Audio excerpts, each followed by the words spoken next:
ఈ సాయంకాల గడిలో మేము వచ్చి ఉంటుండగా నాయన వాటి ద్వారా మీరు మహిమ పొందినందుకే స్తోత్రం. వాక్యం ద్వారా పరిశుద్ధపరచడానికి ఇష్టపడుతున్నందుకే స్తోత్రం. నీ దాసుని రెండంతల ఆత్మచేత అభిషేకించి మా మధ్యలో బలమైన రీతిగా వాడుకుంటూ రావాల్సిందిగా కోరుతూ ఉంటున్నాం. తద్వారా తండ్రి ఈ యొక్క మందిరం పవిత్రపరచబడి ప్రతిష్ఠించబడి నీ మహిమ దిగివచ్చినట్లుగా సహాయపడమని అడుగుతూ ఉంటున్నాం. ఆ రీతిగా మమ్మల్ని నడిపిస్తున్నామని నీ కృప కలిగిన దయగలిగిన హస్తాలకు మమ్మల్ని మేము సమర్పించుకుంటూ నీ దాసుని నీ కృప కలిగిన హస్తాల్లో భద్రపరిచి బలపరిచి మా మధ్యలో వాడుకోబోతున్నందుకై నిన్నే స్తుతిస్తూ ఆరాధిస్తూ యేసుక్రీస్తు ప్రభువు వారి శక్తి కలిగిన నామమున ప్రార్థించి స్తోత్రంతో సమర్పించి పెట్టుకుంటున్నాం మా తండ్రి. ఆమేన్.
పిల్లలు కొంచెం బయటికి మీరు వెళ్తే పెద్దవాళ్ళు వస్తారు, కొంచెం మీరు సర్దుకోండి. కొద్దిగా బయట సహోదరులు దయచేసి పిల్లలను పైకి పంపించండి. వారు అక్కడ ఎవరైనా మానిటర్ చేయండి.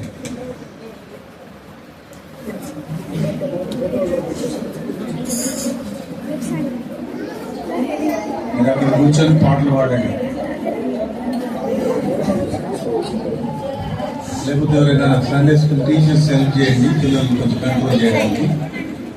మీరు వాళ్ళని ఏదైనా యాక్టివిటీ కల్పిస్తే బాగుంటుంది. ఎందుకంటే వాళ్ళకి వాక్యం అర్థం కాదు, బయట ఉన్న వాళ్ళకి స్థలం లేదు. దయచేసి ముందుకు రండి, సహోదరులు ముందుకు రండి.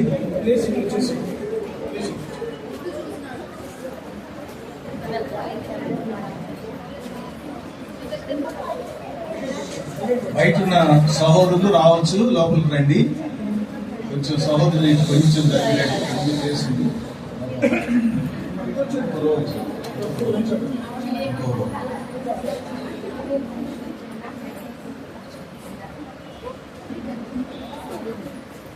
కొంచెం సహకరించండి. సహోదరులు రావాల్సిందిగా మనం చేస్తున్నాం. లోపలికి కొద్దిగా రండి. మొత్తం సహోదరులే ఉన్నారు, వాటి కొంచెం కూర్చోవచ్చు సహోదరులు కూడా. దయచేసి సహోదరులు లోపలికి రావాల్సిందిగా మనం చేస్తున్నాం. అక్కడ స్థలం ఉంది, లోపలికి రండి.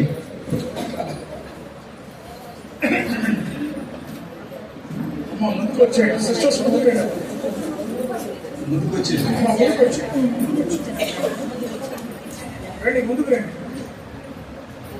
సిస్టర్ ఇక్కడ ఉంది, ఇక్కడ రండి. సహోదరులు కూడా లోపలికి వచ్చేయండి. రండి, ఇక్కడ ఉంది, ఖాళీ ఉంది, ఇక్కడ రండి. అటు సహోదరులు కూర్చుంటారు. దయచేసి సహోదరులు కొంతమంది రావచ్చు లోపలికి.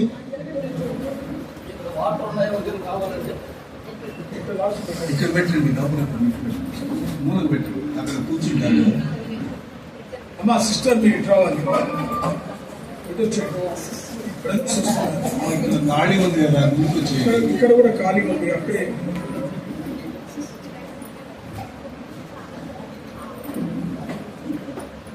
దయచేసి బ్రదర్స్ రండి, ఇంకా ముందుకు రావచ్చు బ్రదర్స్.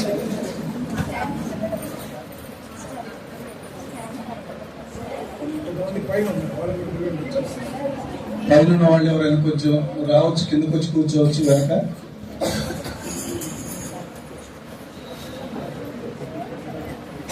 పిల్లలు పైకి వెళ్ళాలి. ఎవరైనా టీచర్స్ పిల్లల్ని ఒకరిద్దరు వెళ్ళి కంట్రోల్ చేస్తే మంచిది. వాళ్ళు కింద పడితే కష్టం.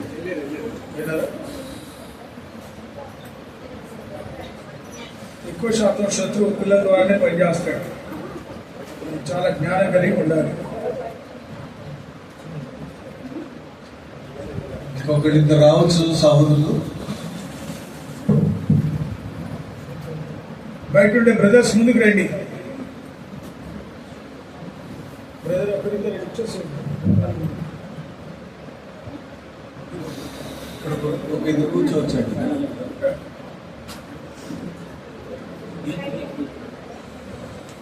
బయట ఉన్న సహోదరులు కొంచెం రావచ్చు. ఒకరిద్దరికి స్థలం ఉంది, లోపలికి వచ్చి కూర్చోవచ్చు.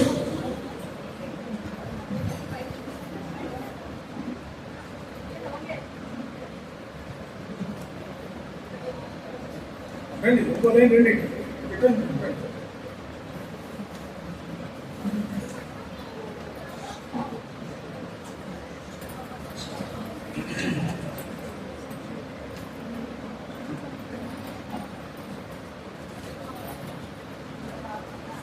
ఎందుకంటే పిల్లలు వినరు, వినే వాళ్ళని కూడా డిస్టర్బ్ చేస్తారు.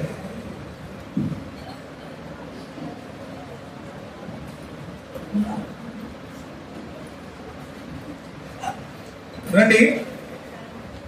దేవుడిచ్చిన ఈ నూతన మందిరాన్ని ఆధారం చేసుకొని ఈ మందిరాన్ని ప్రభు కొరకు ప్రతిష్ఠించడానికి ముందుగా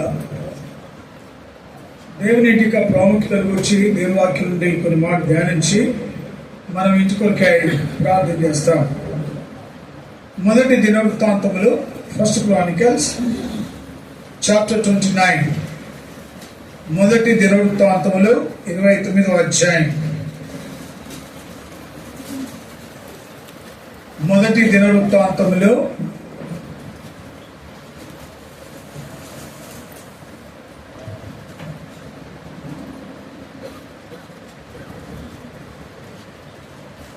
29వ అధ్యాయం మొదటి వచనాన్ని అందరం కలిసి చదువుకుంటాం.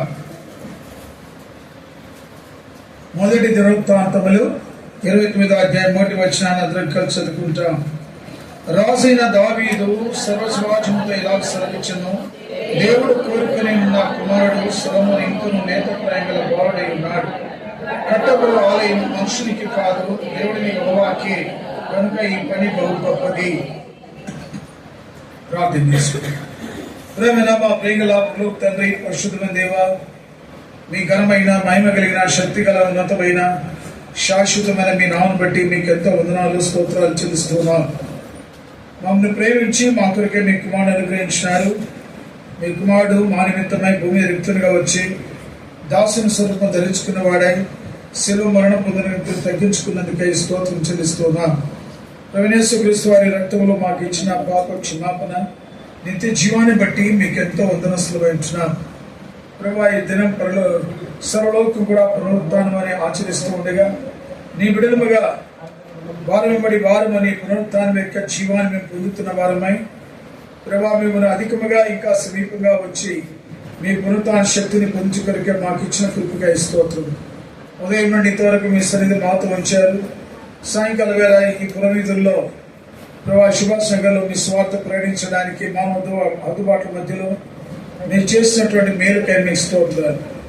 ఎవరితో విన్నారో, చూసినారో, ఎవరు తీసుకున్నారో వారి జీవితాల్లో మీరే పరిశుద్ధాత్మ ద్వారా కార్యం జరిగించమని ప్రార్థిస్తున్నా. ఎవరైతే మీ ఏర్పాట్లు ఉన్నారో వారిని మీరు రక్షించుకోండి.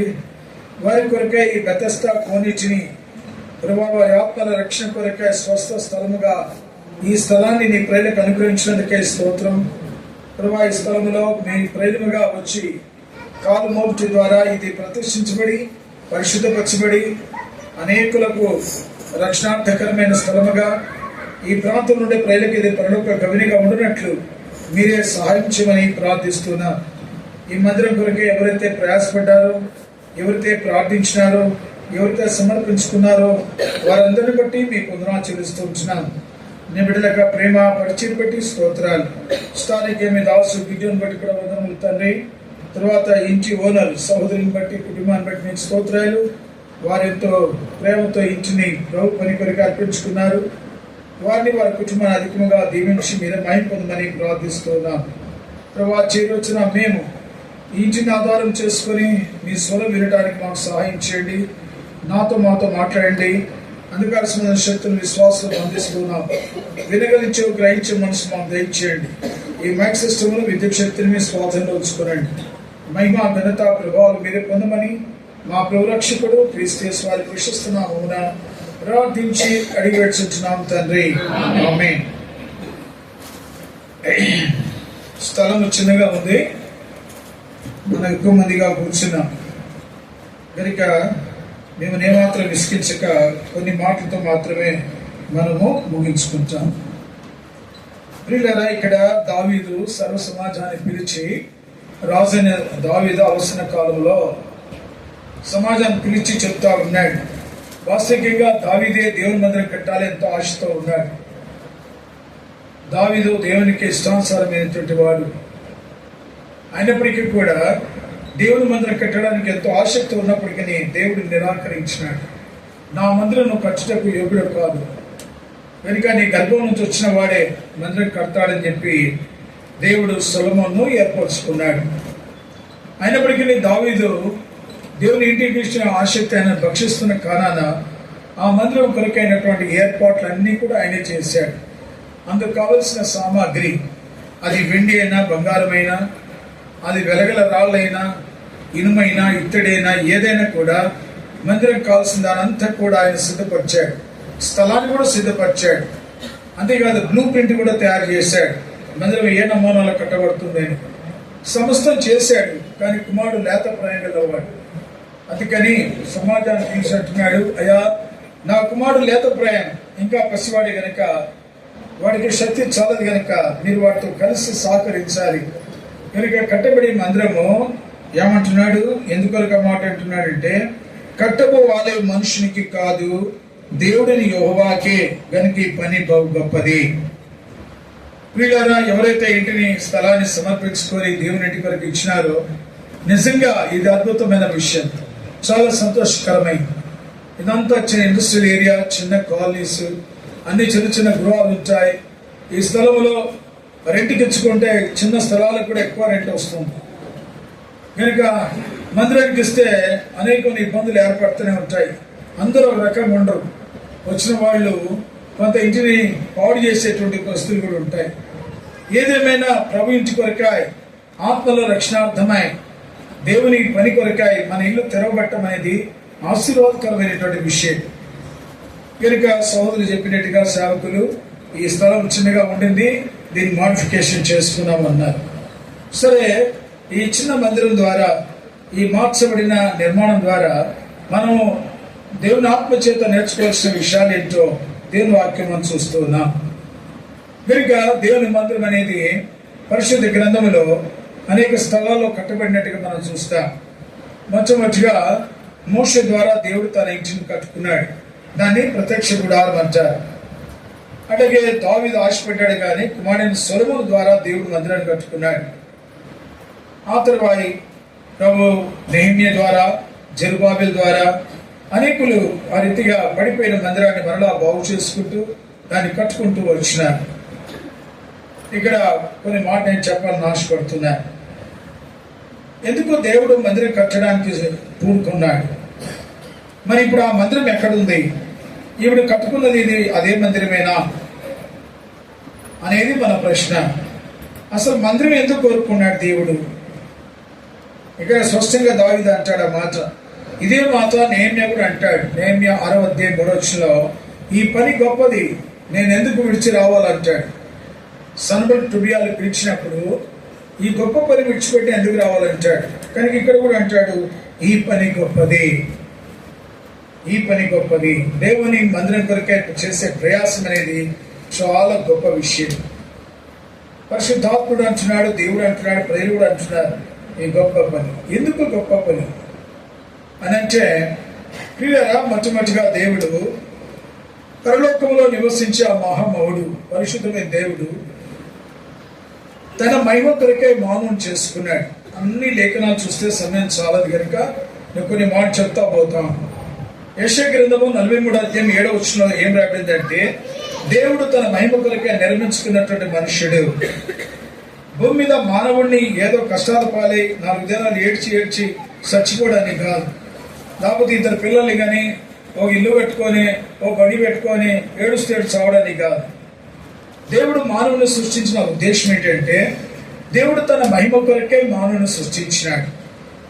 అంతకంటే ముందు భూమి ఆకాశం అందులో సమస్తం చేసిన దేవుడు మొట్టమొదటిగా దేవదూతలను సృష్టించినాడు.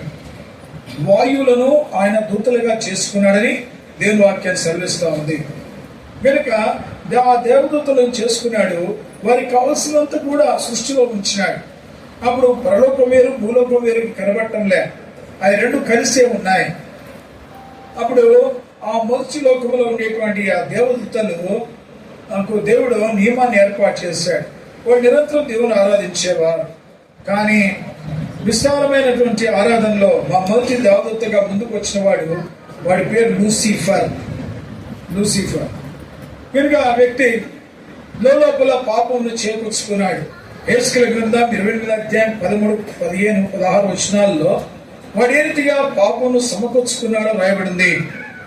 అలాగే యెషయా గ్రంథం 12:14 ప్రకారంగా వాడు లోపల పాపం చేస్తున్న దేవుడు వాడిని భూమి మీద పడవేసినాడు. అప్పుడు మొదటి లోకాన్ని దేవుడు జలమయం చేత నాశనం చేస్తూ వచ్చినాడు. దేవుడు తన మహిమను తన ప్రజలకు ఇచ్చినాడు. అయితే వాళ్ళు ఆ మహిమను పోగొట్టుకున్నారు. నా అంతరం తీసింది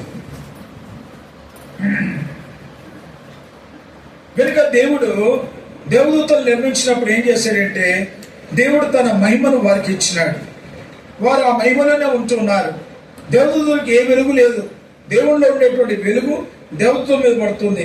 ఉదాహరణగా సూర్యుల్లో వెలుగుంది కానీ చంద్రుల్లో వెలుగు లేదు. సూర్యుని మీద ఉండే వెలుగు చంద్రుని మీద పడుతుంది, చంద్రుని మీద వెలుగు భూమి మీద పడుతుంది. దాన్ని వక్రీభవన అంటారు. కనుక ఆ వెలుగు భూమి మీద, అట్లాగే దేవదూతల మీద ఆయన వెలుగు పడతా ఉంది. అయితే ఆ దేవదూతలు దేవుని ఆరాధించేవారు. విలాప వాక్యములు 4:7 ప్రకారంగా వారు పాపం చేసిన చేయకమును పాల కంటే తలని వారు, పగడం కంటే ఎర్రనేడు వారు, వారంతా ప్రశస్తంగా ఉన్నారు. అలాంటి వారు ఏమైనారంట, బొగ్గు కంటే నలపైపోయినారు. కనుక వాడు సభాపర్వతంలో దేవుడితో సమానంగా చేసుకుందని అనుకుంటాడు. యెషయా గ్రంథం 12:14 అయితే దేవుడు ఆయన త్రోసివేయగా వాడు పాతాళంలో ఒక మూలకు పడ్డాడు. ఆ మొదటి సృష్టి, ఆ దేవదూతల యొక్క రాజ్యం తమ ప్రధానత్వం నిలుపు కనుక లోపల పాపం చేసి దాన్ని బట్టి ఆయన కటకచ్చిగట్టి బీలములు వారిని బంధించి భద్రం చేసినాడు. ఈ మాటలు 2 పేతురు 2:4 రాయబడ్డాయి. తర్వాత యూదా పత్రిక 6 రాయబడ్డాయి. మొదటి సృష్టి ఎట్లయితే పత్రమైందో ఆ కారణాన్ని బట్టి ఆదికాండం 1వ అధ్యాయం 2వ మొదటి వచనం ఎంత వ్యత్యాసం అంటే, ఆదికాండం 1వ అధ్యాయం 1వ వచనం, ఆదియందు దేవుడు భూమి ఆకాశమును సృజించెను. ఆదియందు దేవుడు భూమి ఆకాశమును సృజించెను. అయితే 2వ వచనం ఏముంది, భూమి నిరాకారముగాను శూన్యముగాను జలమయంతో నింపబడి చీకటితో కమ్మబడింది. 4 విషయాలు: నిరాకారముగా, శూన్యముగా, జలమయముగా, చీకటితో కమ్మబడి. ఇదేంటండి? దేవుడు సృష్టించిన సృష్టి నిరాకారం ఎందుకుంది? అందుకే యెషయా ప్రవక్త అంటాడు, యెషయా 45:18 అంటాడు, దేవుడు దాన్ని నిరాకారముగా శూన్యముగా చేయలేదు కానీ అది నివాస స్థలముగా చేసినాడు. దాన్ని నివాస స్థలంగా చేశాడు. అయితే ఏమైనది? ఆ నివాస స్థలము పాడైపోయింది. అందుకని ఆ మాట ఆదికాండం 1వ అధ్యాయం మొదటి మాట, ఇర్మియా గ్రంథం 4వ అధ్యాయం 23వ వచనంలో మాట్లాడుతుంది, దేవుడు ఆది యందు ఆకాశ భూమిని సృష్టించినాడు గాని అక్కడ వెలుగు లేకపోయాను, పక్షులు ఎగిరిపోయిండను, పర్వతములు కంపించుచున్నవి. అంటే ఆ మొదటి సృష్టిలో సమస్తం చేపట్టాయి, ఒక మనుషుడు తప్ప. అవన్నీ కూడా పాడైపోయినాయి. పిల్లరా, సర్వసాధారణ చెప్పాలంటే దినాల్లో పిల్లలకు పెళ్లి చేస్తాం. పూర్వకాలం అయితే పేద ప్రజలు వాళ్ళ దగ్గర ఉన్నది ఏదో సూట్ కేసు, కొన్ని జతల బట్టలు ఇచ్చి పంపించేవాడు. ఆ పెళ్లికి వచ్చినాయి ఆ దినాల్లో. మా చిన్నతనంలో ఏమో చేయంటే ఎవరైనా పెళ్లికి పోతావు స్టీల్ ప్లేటు, ఒక గ్లాసు, లేకుంటే 2 డేక్షలు తీసుకొని ఇచ్చేవాడు బంధువులు, స్నేహితులు. ఇప్పుడు అట్లా కాదు, ఇప్పుడు విస్తారంగా ఇస్తున్నారు. ఏ కొత్త ఇల్లు అయినా మేము పూర్వ దినాల్లో చూసేది, ఈ తెలంగాణ పల్లెటూరులో మీ ఇల్లు కూడా ఒకవేళ అట్లా ఉందేమో చూసుకోండి. కొత్త పెళ్లిన వాళ్ళు ఒక రూమ్ 2 గదులు కిరాయి తీసుకొని ఇండస్ట్రియల్ ఏరియాకి వచ్చి ఇక్కడ ఏదో కంపెనీలో జాబ్ చేస్తున్నారు అనుకో, వాడు ఏం చేస్తారండి, పాపం వాళ్ళకి ఏదో పెళ్లికి వచ్చిన చిన్న చిన్న గిఫ్ట్లు ఉంటాయి. ఆ 2 రూమ్లో ఏం చేస్తారంటే దాన్ని మొత్తం పరుస్తారు. ఎటు పరుస్తారు? సెల్ఫ్లో వచ్చిన ఆ 10 గ్లాసులను ఏం చేస్తారంటే గ్లాస్ మీద గ్లాసు, గ్లాస్ మీద గ్లాస్ ఎక్కిస్తారు. ఎక్కిచ్చినారా 4 ప్లేట్లు అంటే ఇప్పి వెడల్పుగా పెట్టింటారు. ఒక క్యాలెండర్ ఉంటే దాన్ని 6 ముక్కలు చేసి అన్ని కల్పించుకుంటారు. ఒకటే క్యాలెండర్, అది 6 ముక్కలు చేసి కల్పించింటారు. అనుభవాలు ఉన్నాయా మీకు? ఏం కారణం అంటే ఎవడున్నా మా ఇంటికి వస్తే చూడాలా, మా ఇంట్లో సమృద్ధిగా ఉంది, మా ఇల్లంతా నిండుగా ఉంది. సామాన్యంగా మనుషులే ఇల్లు నిండుగా పెట్టుకుంటారే. ఈ దినాలు ఎట్టుందంటే ఒక రూమ్ ఉంటే అది నిండుగానే ఉంటుంది, 2 రూముల ఇల్లు కీలేకి తీసుకుంటే అది నిండుగానే ఉంటుంది, 5 రూముల ఇల్లు వస్తే అది నిండుగానే. దినాలు అందుకే కుటుంబ ప్రార్థనలు పెట్టుకోవట్లేదు జనాలు. అన్న కూర్చోడానికి జాగలేదన్న అంటారు.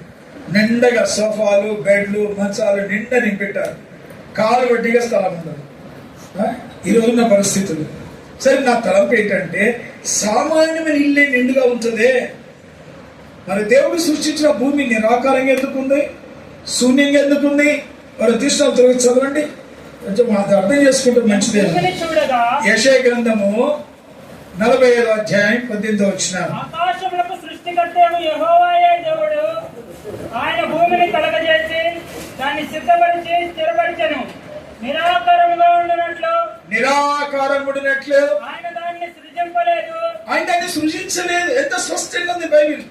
ఇష్టమైపోతున్నారు చాలా. ముందే వేడికేమో 4 ఎండికిపోతా ఉంటుంది.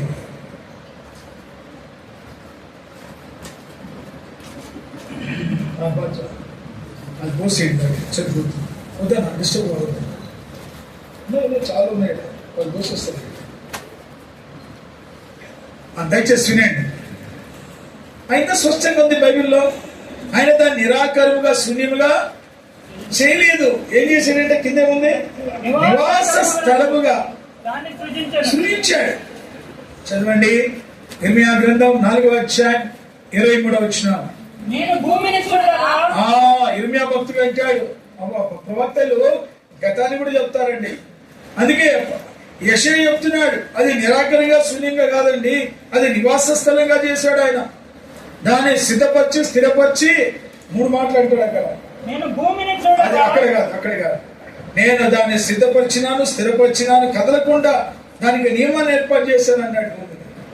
ఇక్కడ ఇర్మియా ఏమంటాడు, నేను భూమిని చూడగా అది నిరాకారముగాను ఎట్టుందట. చూసారా ఇద్దరు ఎట్లున్నారు? ఇర్మియా అంటాడు, అది బాబు అది నిరాకారం శూన్యం కాదయ్యా అంటాడు. ఎవరు? యెషయా అంటాడు. ఇర్మియా అంటాడు, కాదు నేను చూడగా భూమి నిరాకారంగా శూన్యంగా ఉంది అంటాడు. అందుకనేమో మోషే కూడా మోదీ ప్రవక్త అనుకోవచ్చు. అయింది ఇశ్రాయేలు నాయకుడు అయినటువంటి మోషే రాశాడు ఆదికాండం. కనుక మోషే అంటాడు, అది భూమి నిరాకారముగా శూన్యంగా ఉంది. ఎందుకైంది? దేవదూతల యొక్క పాపమును బట్టి. బైబిల్ ఏం తీయొద్దని మరోసారి చెప్తున్నాను. 2వ పేతురు పత్రిక 2వ అధ్యాయం 4వ వచనం, యూదా పత్రిక 6వ వచనం. యూదా పత్రిక 6 అంటే 1వ అధ్యాయం ఉంటుంది, ప్రకటన కంటే ముందు ఉంటుంది. కనుక ఈ అధ్యాయంలో యేసుకెళ్ళి వెళ్దాం 13వ అధ్యాయం 28వ అధ్యాయం 13వ వచనం నుండి. కనుక వాళ్ళు చేసిన పాపము వచ్చి ఆ మొదటి సృష్టి దేవుడు నాశనం చేశాడు. రెండవ సృష్టిగా ఆయన ఏం చేస్తూ వచ్చినాడు తెలుసా? మళ్ళా ఆదామును. అందుకని ఇక్కడ కొంచెం కాంట్రవర్సీ చెప్పడానికి టైం సరిపోదేమో. చదవనిలా ఒక తీసిచ్చు. ఇక్కడ చెప్పడానికి సమయం చాలదేమో కానీ గుర్తుపెట్టుకోండి. అక్కడ ఏమంటాడంటే మొదటి దినమున ఆయన ఏం చేశాడంట? వెలుగును చెప్పలా, వెలుగు. అక్కడే మన జాగ్రత్తలు చదవాల్సిన విషయాలు. బైబిల్ ఎప్పుడు చదివినా జాగ్రత్తలు చదవాలి, తొందరపడద్దు. నేను ప్రారంభ దినాల్లో ఆదికాండ 1వ అధ్యాయం మీద 3 నెలలు చెప్తూ వచ్చాను. 3 నెలలు చెప్తా ఉంటే సుమారుగా ఇది 30 ఏళ్ల క్రితం మాట, 35. అప్పటికి 5 వచనాలు ఏమైంది. తవ్వుతా ఉంటే వెళ్తా ఉంది, తవ్వుతా ఉంటే వస్తా ఉంది. అప్పుడు దేవుడు అన్నాడు, నీకేంటరా నేను దాచిపెట్టిన మాట నువ్వు ఎందుకు పెడుతున్నావు బయట అన్నాడు. అప్పుడు మానేశాడు. ప్రజలు ఏమైనా చెప్తే అబ్బా ఏ మర్మాలు అంటే అంటారు. దాని చేత ఉన్న ఆత్మ ఆరిపోతుంది. వాక్యం సత్యమైంది కనుక ఇక్కడ వెలుగు కమ్మలుగానే కలిగిందంట, కానీ వెలుగును సృష్టించలేదు ఆయన. ఆ జలప్రలయం ఎలాంటిదయ్యా అనంటే వెలుగును సైతం మింగేసింది. వెలుగు ఉంది. నేను అన్నాను, బ్రదర్ వెళ్ళిపోయి చూసిరండి బయట వెలుగు ఉందా అంటే, అన్నా వెలుగు లేదన్నా అన్నాడు. అంటే ఏముంది? చీకటి ఉందని చెప్పనక్కర్లా. వెలుగు లేదు అంటే చీకటి ఉంది, చీకటి ఉందన్న అంటే వెలుగు లేదు, వెలుగు ఉంది అంటే చీకటి లేదు. ఇప్పుడు మరి లేదు అంటే ఎక్కడ పోయింది? మీ ఇంటికి వచ్చాను, అమ్మా బ్రదర్ ఉన్నారా అంటే, అన్నా ఇప్పుడు ఎక్కడ పోయినాడు? లేడన్నా, ఇంట్లో లేడు. లేడంటే మొత్తానికే లేడా? చెప్పండి. ఉన్నాడు కానీ ఎక్కడ పోయినాడు? ఇంట్లో లేడు. అదే ఇక్కడ ఆదికాండ 1వ అధ్యాయంలో వెలుగు ఉంది కానీ అది మరుగు చేయబడ్డది. దాన్ని ప్రవేశం చేశాడు. చీకటిలో నుంచి నిరాక నుంచి వెలుగును కమ్మనగానే అది వెలుగు కలిగిన నోడిదేమా. ఆ రకంగా దేవుడు కొంత సృష్టించాడు, కొంతనేమో కలగజేశాడు. మునిగిపోయిన వాటిని బయటకు తీశాడు. మెట్టుకు ఏదైతే రెండవ సృష్టిగా ఆదామును సృష్టించినాడు. వీళ్ళారా మొదటి మాట ఏంటంటే దేవదూతలను సృష్టించినప్పుడు దేవుడు తన మహిమను వారికి ఇచ్చినాడు. దేవదూతలు ఆ మహిమను పోగొట్టుకున్నారు. ఇప్పుడు ఆ దేవుడు తన ప్రణాళిక మార్చుకోలేదు. ఆయన సృష్టికర్త గనక ఆయన ప్రణాళిక మార్చుకోలేదు. మరలా సృష్టి ప్రారంభించాడు. 6 దినాలు కలగజేసిన తర్వాత 6వ దినమున మానవుని సృష్టించాడు. సృష్టించాలని ఉంటుంది మానవుడు. తన పోలిక చొప్పున తన స్వరూపమందు దేవుడు మానవుని సృష్టించినాడు. ఇప్పుడు మానవుని సృజించి దేవుడు ఏం చేశాడు? తన మహిమని ఇచ్చాడు, తన పోలికనిచ్చాడు, తన స్వరూపాన్నిచ్చాడు, తన ఆత్మనిచ్చాడు, సమస్తం ఇచ్చినాడు. వాడిని పుట్టించక వరకు వానికి కావాల్సినంత ఏర్పాటు చేశాడు. ఎటువంటి దైవం దేవుడు చూడండి. అయితే మొదటి మానవుడు 2వ అధ్యాయానికి వచ్చేటప్పటికి అన్నాడు, రే ఈ పండు తింటావా? తినుదినాను నిశ్చయంగా చస్తావు అన్నాడు. 2వ అధ్యాయం 17వ వచనంలో ఈ పండు తినుదినమున నువ్వు నిశ్చయంగా చచ్చేదవు. 3వ అధ్యాయానికి వస్తే ఆదాము తిన్నాడా లేదండి? చెప్పిన త్వరగా. చచ్చాడా బతికాడా? గట్టి చెప్పాలా? నేను అంతా అడుగుట్లే. ఆదాము సచ్చాడా బతికాడా? గట్టి చెప్పండి. అందరూ చెప్పండి. ఆదాము వస్తే నువ్వే నుంచి వచ్చావు. ఆదాము వస్తే నువ్వే నుంచి వచ్చినావు. అవునా? ఇక స్టైల్గా చెప్పొద్దు. ఆత్మీయంగా చచ్చాడు కాదు. దేవుడు మానవుని సృష్టించింది 3 భాగాలుగా చేశాడు. దీన్ని ఈ టేబుల్ ఉందే దీన్ని శరీరం అనొచ్చు. ఇంగ్లీష్లో ఏమంటారంటే బాడీ. మీరు కానీ ఇక్కడ అంతా ఇండస్ట్రీ కదా, వర్క్షాప్ వెళ్ళండి. వాడు మాట్లాడితే ఎవరే 10 బాడీలు తీసుకురారా అంటాడు. అవి మోటార్ సైకిల్ కావచ్చు, కార్లు కావచ్చు, టేబుల్స్ కావచ్చు, ఏ వస్తువైనా కావచ్చు. నిర్జీవమైన ఏ వస్తువునైనా శరీరం అనొచ్చు, బాడీ అనొచ్చు. వాడుక లేదు. నేను వచ్చాను వాళ్ళన్నా వస్తుంటే నాకు యాక్సిడెంట్ అయిందన్నా అన్నా. నీకేమైందా బ్రదర్ అన్నాడు. నాకేం కాదు. మరి బాడీ దెబ్బతిందా అన్నాడు. ఏ బాడీ? నా కారు. లేకపోతే స్కూటర్. అది బాడీయా? కనుక బాడీ అంటే అర్థం ఏంటంటే ఆకారం. ఇప్పుడు మనం కూర్చున్న ఈ ఆకారాలన్నీ కూడా శరీరాలు. ఇవి చలించడానికి ఏం చేశాడు? అందులో ప్రాణం పోసాడు. ప్రాణం పోస్తే ఏమైంది? చెప్పాలి, గట్టిగా చెప్పాలి. మీరు మాట్లాడాలా? నేను పల్లెటూరులో సేవకులం కనుక ప్రజలకు చెప్పి నేర్పిస్తాం. ఈ హైదరాబాద్ బోధ చేస్తే వాళ్ళకి ఎక్కవు. చెప్పండి. ఇప్పుడు ముందు శరీరం అన్నాం కదా, దీంట్లో ప్రాణం పోస్తే అది ఏమైంది?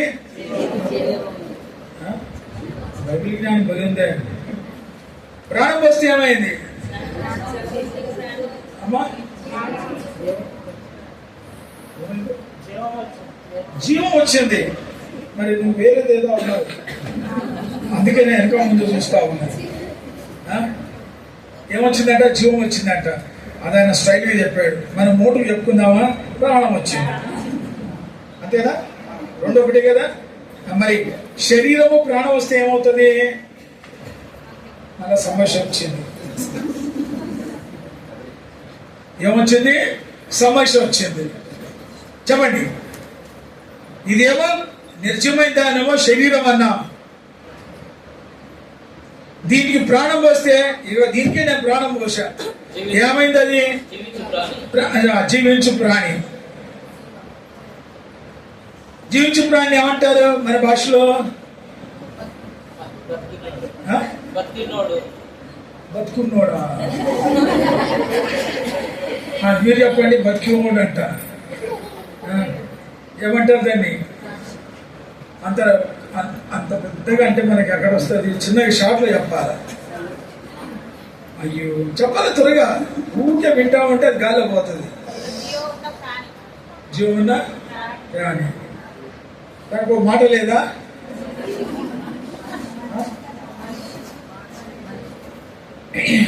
మీ ఇంటి ముందు కుక్కలు లేవా? ఉన్నాయా? ఎంతమంది చూశారు కుక్కల్ని? ఇంట్లో ఎలుకలు ఉన్నాయా? వాడికి ప్రాణం ఉందా? ఉందా? శరీరం ఉందా? మరి ఏమంటారు దాన్ని? జంతువు. షార్ట్ కట్ చెప్పవచ్చు కదా. ప్రాణము శరీరం ఉంటే జంతువు. ఏం చెప్పనక్కర్లే.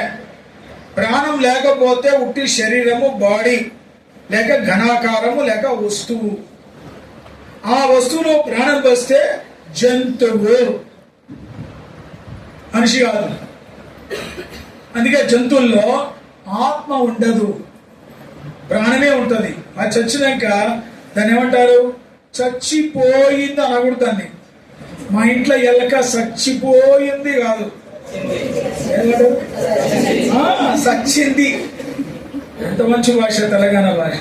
సచ్చింది, పోయింది కాదు. అది పోవడానికి ఆత్మ లేదు దాంట్లో. శరీరము, ప్రాణము, ఆత్మ ఉంటే మనిషి. అర్థమైంది అనుకుంటా. ఎందుకు ఆత్మ ఉండాలా? దేవుడు ఆత్మ కనుక. యోహాను సువార్త 4:24 దేవుడు ఆత్మ కలిగిన దేవుడు మనతో సాహసం చేయాలా. ఇప్పుడు మీరు ఇంటికి పోతారు తలుపు తీసుకొని, ఇంట్లో పిల్లలు లేరు, భర్త లేడు, భార్య లేదు, లేకపోతే ఒక్కదానిగా పోయినాం, తలుపు తీసుకుందాం. ఎంతసేపు ఉంటావు?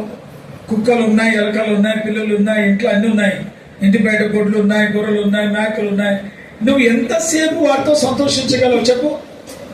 ఇంట్లో కంప్యూటర్ ఉంది, పెద్ద టీవీ ఉంది, ఎలక్ట్రానిక్ థింగ్స్ ఉన్నాయి, పెద్ద సోఫా ఉంది, బెడ్ ఉంది, అన్ని ఉన్నాయి, పెద్ద మేడ, 10 రూములు ఉన్నాయి. నువ్వు వాటి చేత నువ్వు ఎంత సంతోషంగా ఉంటావు చెప్పండి? ఇంట్లో మనిషే లేడు. అటువంటి ఇంటికి నన్ను తీసుకుపోయారు అనుకో, ఓన్లే మిమ్మల్ని తీసుకుపోతే ఏమంటారు? ఏమండి దెయ్యమా మనిషి ఒకటే ఉంది ఇంట్లో అంటారా లేదా? ఇంట్లో ఎవరు? అది సంతోషకరం కాదు. మా ఇంట్లో ఏం లేదు, ఊరు గుడిసి ఉంది, ఆడ భార్య, భర్త, పిల్లలు ఉన్నారు. ఆ ఇంట్లో సంతోషం ఉంటుంది. అవునా కాదా? ఏమండి? అట్లాగే దేవుడు ఒంటరిగా ఉండేవాడు కాదు, ఆయన కూడా సంఘజీవే. దేవదూతలు ఆయన చేసుకున్నాడు, ఇంత దేవదూతలు చేసుకున్నాడు. అందులో కొంత భాగము ఖాళీ అయిపోయి నాశనం అయిపోయింది. అప్పుడే పరలోకం భూలోకం వేరైపోయింది. అప్పుడు ఆ ఖాళీని పూడ్చడానికి దేవుడు ఆదామును చేశాడు. మొదటి మహిమ దేవతలకు ఇచ్చాడు, దేవతల మహిమను పోగొట్టుకున్నారు. రెండవసారి ఆదామును సృష్టించి తన పోలిక, తన స్వరూపం, తన ఆత్మనిచ్చి, తన మహిమనిచ్చి తన కోసమే చేసుకున్నాడు గనుక తన ఆత్మను వాళ్ళలో ఉంచాడు. గనుక స్పిరిట్, సోల్, బాడీ, ఆత్మ, ప్రాణము, శరీరం 3 కలిగి ఉంటేనే మనిషి. ఇప్పుడు దేవుడు 2వ అధ్యాయం 2వ వచనం 7వ వచనంలో చూడన్నాడు ఆ మాట. ఏమన్నాడంటే చదవండి. దేవుడైన యెహోవా ఆ. నేలమట్టితో ఆ. నరుని నిర్మించి ఆ. వారి నాసికారంధ్రములలో ఆ. జీవవాయువును ఊదగా ఆ. నరుడు జీవాత్మాయను. అనా ఇప్పుడు ట్రైనింగ్ తగింది. ఆదికాండంలో బయట రావడానికి తెలవలేదు. నరుడు జీవాత్మాయను. నరుడు అంటే మట్టి, జీవం అంటే ప్రాణం, ఆత్మాయను. అక్కడ 3 ఉన్నాయి. సౌలు చెప్పిన మాట 3 ఉంది, అందుకే నేను కట్ చేశాను. 2వ అధ్యాయం 17వ వచనానికి అన్నాడు, అదమ్మాయి పండు తింటే చస్తావురా అన్నాడు. 3వ అధ్యాయంలో తిన్నాడో లేదా చెప్పండి త్వరగా. తింటే ఏమైనాడు? చచ్చాడా బతికాడా? ఆత్మీయం కాదండి, ఆత్మ అనేది వచ్చింది. ఆత్మీయంగా అంటే లేటెస్ట్ ఉంటుంది అది. ఏం చచ్చింది? ఆత్మనే చచ్చింది. ఇప్పుడు ఏం మిగిలినాయి? త్వరగా చెప్పాలా? ప్రాణం లేదా? శరీరమా? ఇవి 2 ఏమనుకున్నావు? పక్క ఆదాము నుండి నేటి వరకు భూమి మీద బ్రతుకుతున్న మనుషుల బతికెత్తుంది చెప్పండి. జంతువులా కాదు, జంతువే. మళ్ళీ లాగా అంటే కొంచెం స్టైల్ అయిపోతుంది. ఎక్కడ బతుకుతున్నాడు మనుషుడు? జంతువే. ఆత్మ లేకపోతే వాడు మానవుడే కాదు. మానవుడు ఎప్పుడైతాడు? ఆత్మ ఉండాలా. నీలో ఆత్మ అంటే పరమాత్మ, మానవాత్మ 2 ఏకమైనప్పుడే దేవునితో సంబంధం ఉంటుంది. ఇప్పుడు దేవునితో సంబంధించి స్వార్థలు చెప్పుకుంటూ వచ్చాం. ఏదో మనకు దొరికిన 4 ముక్కలు చెప్పడానికి మనకు శాత కాదు కదా. చెప్తే వింటానికి కూడా వాడికి తిరిగిలేదు. కనుక దేవునికి మానవుడికి సంబంధం తెగిపోవడానికి కారణం ఏంటంటే ఏ ఆత్మను జంక్షన్ పెట్టాడో ఆ ఆత్మ చచ్చిపోయింది. నేను కొత్తగూడెం ఏరియాలో ఉన్నప్పుడు, ఎవరు ఉన్నారు ఇక్కడ కొత్తగూడెం అన్నారు, ఆ ఏరియాలో నేను అశోకులో ఉన్నప్పుడు కొత్తగూడెం రేడియో స్టేషన్లో వాక్యం చెప్పాను. అది లోకల్ స్టేషన్, ఖమ్మం జిల్లా. వాక్యం చెప్తే వాళ్ళు అన్నారు, అయ్యా మీ వాక్యం ఆదివారం ఉదయకాలం 7 గంటలకు వస్తుంది అన్నారు. సరే నేను కూడా విందాంలే ఎట్లా చెప్పాను, బాగా ఉందా లేదా స్వరం అని ఉదయం 7 గంటలకు పెట్టుకొని చూస్తే రాలే. నా రేడియో ఫిలిప్స్ రేడియో చాలా మంచిది, ఇది వాక్యం రాలేదు అని చెప్పి నేను పోగా స్టేషన్ ఏదో మోసం చేసినట్టున్నారు, ఏదో చెప్పారు కానీ ఉట్టిగా ఉంటుంది అనుకున్నారు. ఆదివారం మీటింగ్ అయిపోయినాక విశ్వాసులు వచ్చి అన్నారు, అన్నా మేము వాక్యం విన్నామన్నా మీది రేడియోలో అన్నారు. మరి మీకు వచ్చి నాకెందుకు రాలేదు రేడియోలో? అప్పుడు నేను మెకానిక్ దగ్గరికి వెళ్ళా. అయ్యా ఇది ఆయన అన్నాడు, ఏ స్టేషన్ సార్ అన్నాడు. నేను అన్నా కొత్తగూడెం స్టేషన్ అయ్యా అన్నా. ఆయన అన్న నవ్వాడు. అన్నాడు మీ రేడియో రాదు అన్నాడు. అదెందుకు అన్నా, మీది షార్ట్ వేవ్, మీడియం వేవ్ 2 ఉన్నాయి, 2 బ్యాండ్స్ ఉన్నాయి. అది FM బ్యాండ్ అంటారు, లోకల్ FM బ్యాండ్ ఇందులో లేదు. అప్పుడు నేను అన్నా ఎటు చేయమంటావు అన్నా. ఆయన ఏమన్నాడు తెలుసా, మీరు హైదరాబాద్ పోయినప్పుడు చిన్నది FM బ్యాండ్ గడ్డ దొరుకుతుంది, చిన్నది, అది తీసుకురండి, నేను ఫిట్ చేసి ఇస్తాను, అప్పుడు మీకు వస్తుంది అన్నాడు. ఈ మాటలు ఇట్లనే పరిశుద్ధాత్మ నాలో మాట్లాడాడు. ఆ FM బ్యాండ్ చిన్న సిస్టమ్ లోపల లేనందుకు అక్కడ రిలే అవుతున్నటువంటి మాటలు ఇందులో రాలేదు. ప్రియుడా, దేవుడు మనలో ఆ సిస్టమ్ లోపల పెట్టాడు FM బ్యాండ్. అదే ఆత్మ, పరమాత్మ అయిన దేవుడు, పరలోక దేవుడు మాట్లాడే మాట, ఆయన దృశ్యము మనకి ఇందులో రావటం లేదు. కారణం ఏంటంటే ఇది లేదు, పాడైపోయింది, చచ్చిపోయింది. కనుక ఆత్మ లేకుండా మొదటి మానవుడు జంతువులాగా జీవించాడు. జంతువుకు మానవుడికి ఏమి తేడా లేదు. జంతువులు తింటున్నాయి, మనం తింటున్నాం. జంతువులు తాగుతాయి, మనం తాగుతున్నాం. జంతువులు నిద్రపోతాయి, మనం నిద్రపోతున్నాం. జంతువులు పరిగెత్తుతాయి, మనం పరిగెత్తుతున్నాం. జంతువులు పిల్లలు పెడతాయి, మనం పిల్లలు పెడుతున్నాం. జంతువులు దాస్తున్నాయి, మనం దాస్తున్నాం. ఎంత తేడా చెప్పండి? ఎందుకంటే జంతువుకు 3 విషయాలు తెలియదు. నువ్వు ఎక్కడి నుండి వచ్చావు, ఎందుకు నువ్వు బ్రతుకుతున్నావు, చస్తే ఆడిపోతావు. ఎక్కడి నుండి వచ్చావు, ఎవరి కోసం బ్రతుకుతున్నావు భూమి మీద, చస్తే ఆడిపోతావు. జంతువు తెలియదు, అందుకే మనకు కూడా తెలియదు. ఇలాంటి జంతువులైన మనల్ని మరలా మనుషులుగా చేయడానికి యేసుక్రీస్తు ప్రభు భూలోకానికి వచ్చి తన ప్రాణం అర్పించాడు. ఎవరైతే విశ్వాసంతో ఆయన రక్త ప్రోక్షణ కిందకు వచ్చి తమ పాపల విషయాన్ని ప్రాయశ్చిత్తం చేసుకుంటారో, చచ్చిపోయిన ఆత్మ పరమాత్మ పరిశుద్ధాత్మ లోపలికి వెళ్ళి దాన్ని జీవింపజేస్తాడు. అందులో ఒక జీవం వస్తుంది. దాన్నే మారు మనస్సు అంట, దాన్నే కృత జన్మానుభవం అంట, అదే రక్షణానందం అంట. మన ఆత్మలోనికి దైవాత్మ వెళ్ళి చచ్చిన వాడిని బ్రతికిస్తుంది. వాడే సంపూర్ణమైన మనుషుడు. ప్రభు వచ్చినప్పుడు వాడు ప్రభుత్వం వాడు ఎత్తబడతాడు. లేకపోతే నువ్వెన్ని భక్తి వైరాగ్యాలు చేసుకున్నా నువ్వు పరలోకానికి ఎత్తబడవు. ఇప్పుడు పాఠంలోకి వస్తా. మొదలు దేవుడు తన మహిమను మనుషులు దేవదూతలకు ఇచ్చాడు. దేవదూతలు పాపం చేసి దేవుని మహిమను పోగొట్టుకున్నారు. రెండవసారి దేవుడు తన మహిమను ఆదాంకి ఇచ్చాడు. ఆదాం కూడా పాపం చేసి మహిమను పోగొట్టుకున్నాడు. ఇప్పుడు ఏం చేయాలా?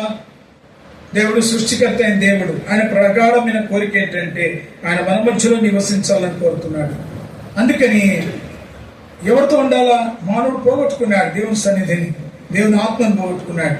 శాపగ్రస్తుడు, పాపాత్ముడు, భ్రష్టుడు, అలాంటి చెడిపోయిన దౌర్భాగ్యంతో సజీవమైన పరిశుద్ధ దేవుడు ఉండలేడు. ఇప్పుడు ఆయన ఏం చేశాడంటే అందులో నుంచి వంశాలు దాటి వస్తుండగా దేవుడు మోషేను ఒక నాయకుని ఏర్పరచుకొని పర్వతం మీద పిలిచి ఆ పర్వత నమూనాన్ని చూపించి ఒక మాట అన్నాడు. అది నిర్గమకాండం 25 అధ్యాయం 8వ వచనంలో, నేను వారిలో నివసించినట్లు పరిశుద్ధ స్థలమును నిర్మింపవలెను. మరోసారి చదువుదానా? నేను వారిలో నివసించినట్లు వారు నాకు పరిశుద్ధ స్థలమును నిర్మింపవలెను. ఏమంట? నేను పరిశుద్ధ దేవుణ్ణి, అపవిత్రమైన పాపయుక్తమైన దాంట్లో నేను నివసించలేను. కానీ నా కోరిక నా పిల్లలతోనే ఉండాలి. తండ్రిగా తల్లిగా తన పిల్లలతో ఉండాలని ఎట్లా మనకు ఆశ ఉందో అది దేవుడి నుండి వచ్చిందే. అందుకే దేవుడు కూడా పరలోకం అంత మహిమాయుక్తమైంది అయినప్పటికీ ఆయనకి అక్కడ సంతోషం లేదు. కనుక మోసం పిలిచాను, నాన్న నేను మీ మధ్యలో ఉండడానికి నేను పరిశుద్ధుని కనుక నా కొరకు ఒక పరిశుద్ధ స్థలం నిర్మించమన్నాడు. ఆడు మోస ప్రణాళికను బట్టి నిర్మించాడు. నిర్మకాండం 33 అధ్యాయంలో ఆ పని పూర్తి చేస్తూ వచ్చాడు. పని పూర్తి చేయగానే దేవుని మహిమ దాని మీద దిగి వచ్చింది. 33వ వచనం అనుకుంటా, 40 అధ్యాయం 33వ వచనం. నిర్గమకాండం 40 అధ్యాయం 33 అనుకుంటా.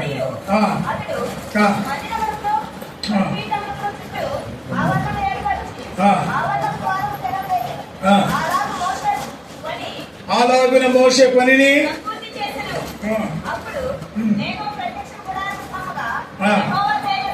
యెహోవా తేజస్సు మందిరమును నింపెను.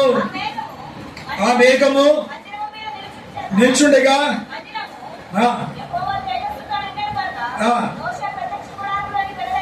లోపలికి పోలేకపోయినారు. పరలోకం నుండి ఆయన మహిమ దిగొచ్చింది, ఆయన తేజస్సు దిగొచ్చింది, శిఖిరా మేఘం దిగొచ్చింది.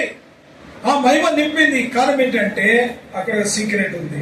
40 అధ్యాయంలో మాట, దేవుడు మోషకు ఆజ్ఞాపించినట్టుగా ఆయన పని పూర్తి చేస్తాడు.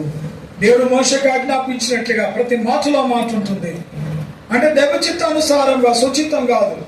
ఆయన మాటకు లోబడి ఆయన చిత్తాన్ని చేస్తున్నాడు కనుక దేవుని మహిమ మరలా వచ్చింది. వచ్చిన మహిమ మోసే కాలం బాగానే ఉంది. అరణ్యంలో వాడు ఎక్కడికి పోయిన యాత్రికులు కదా, అందుకే ప్రత్యక్ష గుడారం అన్నారు దాన్ని. అది మొబైల్ ఎక్కడికి పోయినా అక్కడికి ఎత్తుకొని పోయేది. కనుక వాళ్ళు ఈ లేవీలు కర్రలకు భుజాల మీద మోసుకుంటూ పోయేవాళ్ళు. అంటే కాలాలు కూడా అట్లే వచ్చారు యెహోషువ కాలంలో. ఆ రీతిగా వాళ్ళు కొనసాగుతూ ఉండగా వీళ్ళందరూ వెళ్ళిపోయారు. తర్వాత న్యాయపతులు వచ్చారు. ఆ తర్వాత ప్రతివాడు మన ఇష్టానుసారంగా ఇప్పుడు ఎట్లున్నారు అట్లే ఉన్నారు. ఆ సమయంలో వాళ్ళ మధ్యలో ఏలి అని ఒక దైవజనుడు వారికి యాజకుడుగా ఉన్నాడు. ఆ మనుషుడుగా బుద్ధుడైపోయి పండుగ ఆసిపోయాడు. అతని కుమారులు ఉన్నారు. వాళ్ళ గురించి హిందీ బైబిల్లో మంచిగా ఉంటుంది, తెలుగు బైబిల్లో మామూలుగా ఉంది. హిందీ బైబిల్లో ఉందంటే ఓ నృత్యతే, ఎవరంట నృత్యగాళ్ళట వాడు. తెలుగు బైబిల్లో దుష్టులు అని రాస్తుంది. ఎవరు? యాచకుని పిల్లలు. ఈ దుష్టులకి ఏం ఆలోచన వచ్చిందంటే ఫిలిస్తీన్లు మన మీదకి యుద్ధానికి వస్తున్నారు, మనం ఎంత భక్తిహీనులమే కదా, మనకు విజయం రాదు కనుక ఈ మనసం మనతో పట్టుకొని పోతే మందసం దేవుడు మనల్ని రక్షిస్తాడు అనుకొని దుష్ట బుద్ధి వచ్చి మందసాన్ని ఎత్తుకొని పోయినారు. ఆ ఫిలిస్తీన్లకు తెలిసిపోయింది అరే ఈ పెట్టేదా వీళ్ళకి విజయం ఇస్తుందని వాళ్ళు వచ్చి ఆ పెట్టెను ఎత్తుకొని క్రీస్తు వెళ్ళిపోయినారు. అప్పుడు ఫినియాస్ అని వాళ్ళిద్దరు అన్నదమ్ముళ్ళు, పెద్దోని భార్య కానుపీట్ల మీద ఉంది. ఆ కంటున్న సమయంలో వాళ్ళు వెళ్ళి చెప్పినారు, అమ్మా మీ మామ మెడైకి చచ్చిపోయాడు, మీ భర్త మీ మరిది వాళ్ళిద్దరు కూడా చచ్చిపోయినారు యుద్ధంలో, అన్నీ చెప్తా అంటే అన్ని విన్నది. ఆమె తెలుసు ఈ దుమ్మాలు పెట్టని రాస్తారని, అన్ని వింటా ఉంది. ఆఖరణ దేవుని మందసం పట్టబడింది అన్నప్పుడు ఆ స్త్రీకి నొప్పులు అధికమైపోయి ఆ బాధ తట్టుకోలేక కానుపిట్ల మీదనే ఆమె కూడా ప్రాణం వదిలేటప్పుడు జన్మొచ్చిన వానికి చెప్పింది, వీడు నా కొడుకు పుట్టాడమ్మా నీకంటే ఆ చూస్తే ఏముందంటే వీరి పేరు ఈకాబోత్. అది మొదటి 4వ అధ్యాయం ఉంటుంది. కనుక ఈకాబోత్ అంటే దేవుని మహిమ ఇశ్రాయేలు మధ్య నుంచి వెడలిపోయింది. దేవుని మందసం పెట్టబడింది అంటే దేవుని మహిమ వెడలిపోయింది. దేవదూతల్లో మహిమ వెళ్ళిపోయింది. ఆదాముల నుంచి దేవుని మహిమ వెడలిపోయింది. మూడవదిగా మందసం నుంచి దేవుని మహిమ వెడలిపోయింది. ఇప్పుడు దేవుడు ఆ ప్రణాళికను మానుకోలేదు. కనుక ఇప్పుడు ఏంటంటే ఇశ్రాయేలు స్థిరపడ్డారు కనుక వాళ్ళకు స్థిరమైన మందిరం ఉంటే ఇది ఎత్తుకపోవడానికి రాదని ప్రభు దావీదు మనసు పెట్టాడు. దావీదు మందిరం కట్టుకోవాలని పూనుకున్నాడు, కానీ దేవుడు తన కుమారుడు సొలొమోను ద్వారా మందిరం కట్టించాడు. వీళ్ళేదా ఇప్పుడు సొలొమోనుకు దేవుడు జ్ఞానం ఇచ్చాడు. తండ్రి సమకూర్చిన సామాగ్రిని తీసుకొని సొలొమోను ఏం చేశాడంటే చక్కని మందిరం కట్టాడు. మొదటి రాజుల గ్రంథం 8వ అధ్యాయం 10వ వచనం చదవండి. మొదటి రాజులు 8వ అధ్యాయం 10వ వచనం.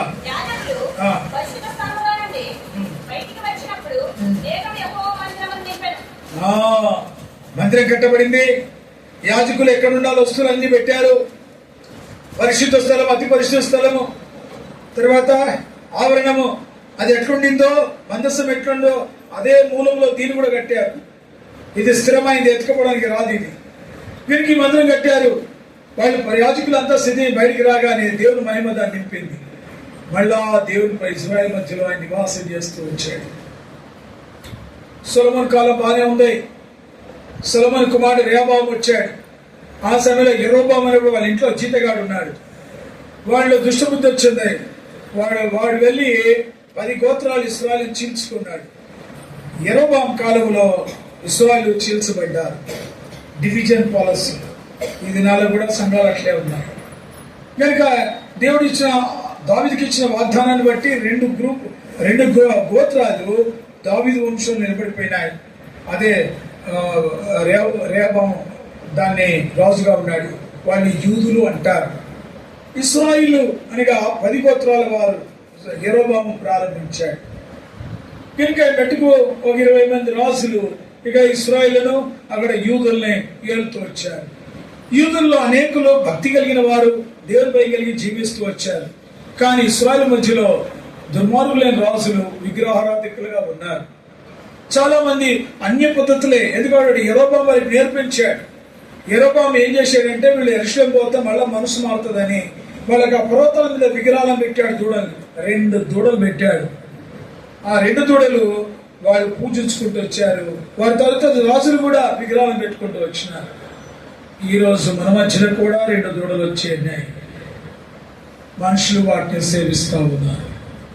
కనుక ప్రియులారా, నా తలంపు ఏంటంటే మళ్ళా దేవుడు బబులోనీలను అష్షూరులను వారి మీద పంపించినప్పుడు వాళ్ళు వచ్చి మందిరాన్ని గుమ్మాలు కాల్చివేసి ఆ యొక్క మందిరాన్ని కూల్చివేసి మొత్తం ఉపకరణాలన్నీ పట్టుకొని వెళ్ళిపోయి మందిరం అంతా పాడు చేశారు. మరలా దేవుని మందిరం, దేవుని ఇంట్లో నుంచి దేవుని మహిమ వెడలిపోయింది. అది యెరూషలేము చరిత్ర చెప్తుంది. 49 సార్లు కూల్చారండి యెరూషలేము. ఇప్పుడు మళ్ళా దాన్ని మసీదు కట్టుకున్నారు. దానికి కూల్చి మందిరం కట్టాలని సిద్ధంగా ఉంది. అదే 3వ ప్రపంచ యుద్ధానికి మూలం. అదే ప్రభు రాకడకు కేంద్రం. కనుక ప్రభు ఎప్పుడు వస్తాడో తెలియదు, త్వరగా వస్తాడు. వీరికి ప్రియులారా, 4వ పర్యాయం దేవుని మహిమ దేవుని మందిరం నుంచి వెళ్ళిపోయింది. అందుకని క్రొత్త నిబంధనకు వచ్చినప్పుడు అపోస్తలుడైన పౌలు ఈ మాట అన్నాడు. ఏమన్నారు తెలుసా? చదవండి. రోమీయులకు రాసిన పత్రిక 3వ అధ్యాయం 23వ వచనం. చూడండి ఏమంట, ఏ భేదము లేదు. మనం స్వార్థం చెప్తూ వస్తాం, కులము మతము జాతి భాష భేదం లేదని. అది కాదు పిల్లలు, అది రోడ్డు మీద స్వార్థ. కానీ ఇక్కడికి వస్తే దేవదూతలని భేదం లేదు, మనుషుడు ఆదామని భేదం లేదు, మందస్సం అని భేదం లేదు, మందిరం అని భేదం లేదు, ఏ భేదం లేదు. అందరూ పాపము చేసి, దేవుడు అనుగ్రహించు మహిమను పొందలేకపోవచ్చున్నారు. అది దాని చరిత్ర. దేవుడు అనుగ్రహించే మహిమను పొందలేకపోతున్నారు. కనుక ఇప్పుడు దేవుడు తన మహిమను మనిషికి ఇవ్వాలని కోరుతున్నాడు. అయితే ప్రియులారా, ఇప్పుడు నూతన నిబంధన ప్రకారంగా 1 కొరింథీయుల పత్రిక 3:16 చదువుతూ మంచిది. దేవుని ఆలయమై ఉన్నారనియో, మీరు దేవుని ఆలయం ఉన్నారనియో, దేవుని ఆత్మ మీలో నివసించుచున్నాడనియో, దేవుని ఆత్మ మీలో నివసించున్నాడని మీరెరుగరా? మీరెరుగరా? ఎవడైనను చాలండి. మీరు దేవుని ఆలయం ఉన్నారు. ఇప్పుడు ఎక్కడుంది ఆలయం అంటే ఇది కాదు, కట్టుకున్నది కాదు. నూతన నిబంధన ప్రకారంగా ఇప్పుడు నిర్మాణాలు లేవు, మందస్సములు లేవు. అప్పుడు ఏదో ఆదాంకి ఇచ్చినాడు, ఆదాం నుండి వంశావళి వస్తాయి అనుకున్నాడు, రాలేదు. దేవతలు పోగొట్టుకున్నారు, ఆదాం పోగొట్టుకున్నాడు, మందస్సం పోగొట్టబడింది, మందిరాలకు కూర్చోబడ్డాయి, దేవుని మహిమ వెళ్ళిపోతూ వచ్చింది. అయినప్పటికీ సృష్టికర్త తన పని మానుకోలేదు. ఇప్పుడు ఏం చేస్తున్నాడు అంటే, ఎవరైతే ఆయన విశ్వాసం ఉంచి తమ పాపల విషయమే ప్రాయశ్చిత్తం పొందుతారో, ఆయన విశ్వాసం ఉంటారో, పరిశుద్ధాత్ముడు వచ్చి వాళ్ళు నివాసం చేస్తాడు. ఆయన ఆత్మ వాళ్ళు నివాసం చేస్తాడు. అందుకంటాడు, మీరే దేవుని ఆలయమై ఉన్నారు, మీరు పరిశుద్ధాత్మ కాలం మీరు ఎరుగరా? కనుక ఇప్పుడు వ్యక్తిగతంగా ప్రభు మనలో నివాసం చేస్తా ఉన్నాడు. నీకు ఇష్టమైన ఆయన నీలో నివసించాలని, ఆయన నీలో నివసించాడంటే తిరిగి పోగొట్టుకున్న మహిమ మరలా ఇస్తాడు. ఆయన తిరిగి ఆ మహిమలను తీసుకొస్తాడు. అందుకే పత్రికలు రాయబడింది, మనము మహిమ నుండి అధికమైన మహిమను పొందొచ్చున్నాం. పాత నిబంధన అంతా పోగొట్టుకుంటూ వచ్చాం, మన పితరులు పోగొట్టుకుంటూ వచ్చారు. కానీ నాడు క్రీస్తు యేసులో మరణం ద్వారా తిరిగి ఆ మహిమను మనకి ఇవ్వడానికి వేసుకోవచ్చాడు. కనుక ప్రియుడ, దేవుని మహిమ ఉన్న కారణాన్ని వచ్చి ఆ మందిరము మనిషిని కాదు, దేవునికి. మహిమ లేకపోతే ఏ ప్రయోజనం లేదు. మహిమను బట్టి ఆ స్థలము దేవుని ఆత్మతో నింపబడుతుంది, ఆ వ్యక్తిలో దేవునాత్మ ఉంటుంది. ఇప్పుడు కొత్త నిబంధనకి వస్తే మందిరాలు ఏంటి తెలుసా మీకు? చదువుతారా ఒకసారి? అపోస్తల కార్యములు అందరు తీయండి. అపోస్తల కార్యం 17వ అధ్యాయం.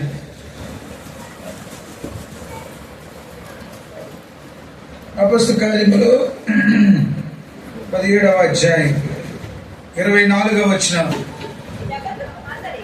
గట్టిగా, జగత్తును అందరి సమస్తమును నిర్మించిన దేవుడు, జగత్తును అందరి సమస్తము నిర్మించిన దేవుడు తానే ఆకాశమునకును భూమికిని ప్రభువైనందున హస్తకృత్యమైన ఆలయములలో ఆయన నివసింపాడు. మనుషులు కట్టుకున్న గుళ్ళలో ఆయన ఉండాడు. మరి ఎందుకంటే గుడి కట్టుకున్నారు ఇంత కష్టపడి? ఇప్పుడు ఆయన గుడి ఎక్కడ? నీవే నేనే. ఆయన మనలో నివసించాలని ఇష్టపడుతున్నాడు. ఈ మందిరం మనకి ఏం బోధిస్తుందంటే, ఈ మందిరంలో దేవుడు ఉండడు, కానీ ఎవరుంటారు? దేవుని ప్రజలు ఉంటారు. ఎవరిలో ఆత్మ నివసిస్తుందో వాళ్ళు ఆ మందిరంలో నివసిస్తారు. వాళ్ళు కలిసి రావటం ద్వారా దేవునికి అధిక మహిమ కలుగుతుంది. నా మహిమ నిమిత్తమై నేను సృజించుకున్న మనుష్యుడు. వ్యక్తిగతంగా నాలో మహిమ ఉంది, నీలో మహిమ ఉంది. మారుమనసు పొందాం, రక్షించబడ్డాం, ఆయన మహిమతో నింపబడ్డాం, ఆయన ఆత్మ నివసిస్తుంది, దేవుని మందిరంగా ఉన్నాం. మనమందరం కలిసి 10 మంది 20 మంది 100 మంది కలిసి వచ్చామంటే ఆయనకు అధికమైన మహిమ కలుగుతుంది. కనుక ఆయన మహిమ కలగడానికి, మన స్వతంత్రంగా ఆయన ఆరాధించడానికి మనకి నిర్మాణాలు అవసరం. ఇక్కడ చివరిగా కొన్ని మాటలు ముగిస్తాను. దయచేసి, ఈ పని గొప్పది, ఇది మనుషుని కాడు దేవునికి అన్నాడు. అంటే దేవుని ప్రజలకి అని అన్నాడు. ఈ పని గొప్పది అంటున్నాడు. ఎందుకు ఈ పని గొప్పది? లోకంలో మీరు ఇండస్ట్రియల్ ఏరియా, ఇక్కడ టర్నర్లు, ఫిట్టర్లు, బిల్డర్లు ఉంటారు కదండి ఇండస్ట్రీలో. ఇంచుమించు ఐటీ జాబ్ వాళ్ళు ఉంటారు, ఇక హైదరాబాద్ కనుక ఎన్ఐటి జాబ్ వాళ్ళు ఉంటారు, కంప్యూటర్ జాబ్ చేసే వాళ్ళు ఉంటారు, అంతేకాకుండా డాక్టర్లు, ఇంజనీర్లు, లాయర్లు, సైంటిస్టులు, లోకంలో రకరకాల పనులు కలిగిన వారు, జ్ఞానవంతులు, పండితులు ఉంటారు. ఇవందరూ చేసే పనులే. చాలా మంది అంటారు, అయ్యా నేను చాలా బిజీగా ఉంటాను, నాకు సమయం దొరకదు. నేను ఈ మధ్యకాలం మన హైదరాబాద్లో ఒక ఆయన ఐఏఎస్ ఆఫీసర్, మంచి విశ్వాసం, నేను హోలీ కాన్వకేషన్ ఉంది రండి అంటే పరిగెత్తుకుంటూ వచ్చాడు. వాళ్ళకి అసలు టైం ఉండదు, చాలా బిజీగా ఉంటారు. ఆయన విశ్వాసి కనుక వచ్చి అంటున్నాడు, అన్న దేవుడు సేవకుడు కదా, పిలిచినాడు కనుక ఆయన మాట కాదని నేను వచ్చాను, రావాలి అని వచ్చాను. ఎందుకంటే నాకు ఎంత పని ఉన్నా పని ఎప్పటికుంటుంది, కానీ దేవుని పని ముఖ్యమని వచ్చినాను. ఉన్నారు కొంతమంది శేషం ఇంకా. అయితే ప్రియులారా, నా తలంపు ఏంటంటే ఈ పని గొప్పది అన్నాడు. ఎందుకు ఈ పని గొప్పదంటే ఒక మాట నేర్చుకున్నాం అక్కడ. నిర్మాకాండం 25:8 ఏమన్నాడు? మీరు నా కొరకు పరిశుద్ధ స్థలములో, నేను పరిశుద్ధ స్థలము అంటే పరిశుద్ధ దేవుడు, పరిశుద్ధమైన దేవుడు కనుక ఆ నివసించే స్థలము పరిశుద్ధమైన స్థలము. ఎందుకు ఈ పని గొప్పది అంటే అక్కడ దేవుడు నివసించే స్థలం, అంటే దేవుని ప్రజలు అని అర్థం. దేవుడు అంటే విగ్రహం చేసుకొని పెట్టుకోకూడదు. దేవుడు ఆత్మ కనుక మనందరం కలిసి వస్తే ఆత్మ దేవుడు మనతోనే ఉంటాడు. అందుకే అన్నాడు వాక్యంలో, ఎక్కడన్నా నామం ఇద్దరు ముగ్గురు ఉంటారో వారి మధ్యలో ఉంటాను.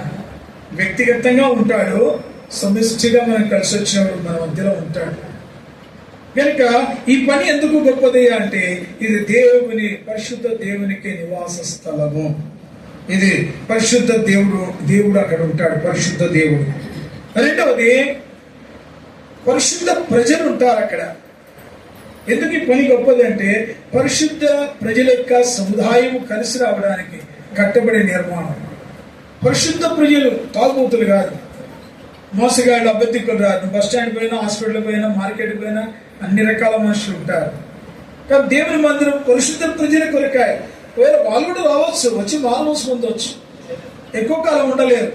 పొరపాటున దారి తప్పి వచ్చారంటే రక్షణ పొందుతారు, లేకుంటే ఈ పిచ్చోళ్ళు ఏం చేస్తారు నాకెందుకు అని చెప్పి వెళ్ళిపోతారు. మన వాళ్ళ పిచ్చోళ్ళు లాగా ఉంటారు. కనుక మొదటి పరిశుద్ధ దేవుడు ఉంటాడు కనుక అది పరిశుద్ధ స్థలము. రెండవదిగా ఆ పని గొప్పది. రెండవదిగా పరిశుద్ధ ప్రజలు ఉంటారు కనుక అది పని గొప్పది. మూడవదిగా అది పరిశుద్ధ స్థలముగా చేయబడుతుంది, దేవుని మందిరంగా చేయబడుతుంది. దేవుని పని కొరక, దేవుని ప్రజల కొరక, దేవుని ఇంటి కొరకు వాడబడే స్థలం కనుక అది పరిశుద్ధమైనదిగా చేయబడుతుంది. ప్రియులారా, దీనికి కావాల్సిన ఒక్కొక్క వాక్యం చూసుకొని మనం ముగిస్తాం. మొదటిదిగా కీర్తనలు 99:3. కీర్తనలు 99:3. భయంకరమైన నీ గొప్ప నామమును వారు స్తుతించెదరు. యెహోవా పరిశుద్ధుడు, యెహోవా పరిశుద్ధుడు, దేవుడు పరిశుద్ధుడు. మనకందరం తెలుసు యెషయా 57:15. పరిశుద్ధ దేవుడు మహోన్నతమైన స్థలంలో నివసించేవాడు. మహాగణుడు, మహోన్నతుడు, పరిశుద్ధుడు, నిత్య నివాసిన వాడు ఇలా సెలవిస్తున్నాడు, నేను పరిశుద్ధ స్థలం నివసిస్తాను. రెండవది, విరిగిన నలిగిన వారి మధ్య నేను నివాసం చేస్తాను. పరిశుద్ధ దేవుడు. పేతురు అంటాడు 1 పేతురు 1:14 నేను పరిశుద్ధుడు కనుక మీరు పరిశుద్ధులని ప్రభు సెలవిస్తున్నాడు. నేను వీటిని బట్టి మనకి ఏమర్థమవుతుందంటే ఆయన పరిశుద్ధ దేవుడు. ఆయన ఆత్మ కూడా పరిశుద్ధమైంది. ఆయన మన మీద కుమ్మరించిన ఆత్మ పరిశుద్ధాత్మ. యేసు అన్నాడు, నేను వెళ్ళకపోతే మీకు ఆదరణకర్త రాడు, నేను వెళ్ళడం మీకు అవసరం కనుక నేను వెళ్ళి మీకు పంపిస్తానన్నాడు. అంతేకాదు, ఆయన ఏమని ప్రాణం చేశాడు, ఆయన ఏమని చెప్పాడు తెలుసా? యోహాను సువార్త 14:17 లోకం ఆయన ఎరగదు కానీ మీరు ఆయన ఎరుగుదురు, ఆయన మీతోనూ మీలో కూడా ఉండును, విత్ యూ ఇన్ యూ. పరిశుద్ధాత్ముడు మనలో ఉంటాడు, మనతో ఉంటాడు. కనుక ఈయన ఎవరంటే పరిశుద్ధాత్మ, పరిశుద్ధమైనటువంటి ఆత్మ. లూకా సువార్త 11:13 ఆయన పరిశుద్ధమైనటువంటి ఆత్మ కలిగిన వారు అక్కడ నివసిస్తాడు. మూడవదిగా దేవుని వాక్యం పరిశుద్ధమైంది. దేవుని మందిరంలో వాక్యం బోధించబడుతుంది. అక్కడ పరిశుద్ధమైన వాక్యం బోధించబడుతుంది. పరిసంబంధమైన వాక్యం, అది దేవుని వాక్యం. ఒక మాట చదవండి. యోబు గ్రంథం 6వ అధ్యాయం 10వ వచనం. యోబు ఈ మాట అంటున్నాడు, చూడండి. యోబు 6:10. అప్పుడు నేను పరిశుద్ధ దేవుని మాటలను ఒప్పుకొనకుండా లేదని. చూసారా, పరిశుద్ధ దేవుని మాటలు. ప్రియుడా, దేవుని వాక్యంలో రాయబడినవి పరిశుద్ధ దేవుని మాటలు. అది పుట్టబడినటువంటి వెండి కంటే శ్రేష్టమైన మాటలు అవి. ఈ మాటలు ఎలాంటివి ఇంటి మీద చదువుకోండి. కీర్తనల 10వ అధ్యాయం చదువుకోండి. ఈ మాటలు ఎలాంటివి ఒకటి రాయబడ్డాయి, అవి మనకేం పని చేస్తాయి రాయబడ్డాయి కనుక ఈ పరిశుద్ధ దేవుడు, పరిశుద్ధాత్మ, పరిశుద్ధ దేవుని మాటలు, ఆయన వాక్యం. అందుకని అది ఈ పని గొప్పది. రెండవదిగా పరిశుద్ధ ప్రజలు. మరి పత్రిక 1:16 వచనంలో పరిశుద్ధ లేకుండా ఎవడు దేవుని చూడలేడు అంటాడు. కనుక పరిశుద్ధ ప్రజలు. ఎవరయ్యా పరిశుద్ధ ప్రజలు? ఎవరు పరిశుద్ధ ప్రజలు? దీనికి మీరు చరిత్ర చదువుకోక తప్పదు. నేను ఇప్పుడు చదవడానికి టైం లేదు. నేమి గ్రంథం 1వ అధ్యాయం.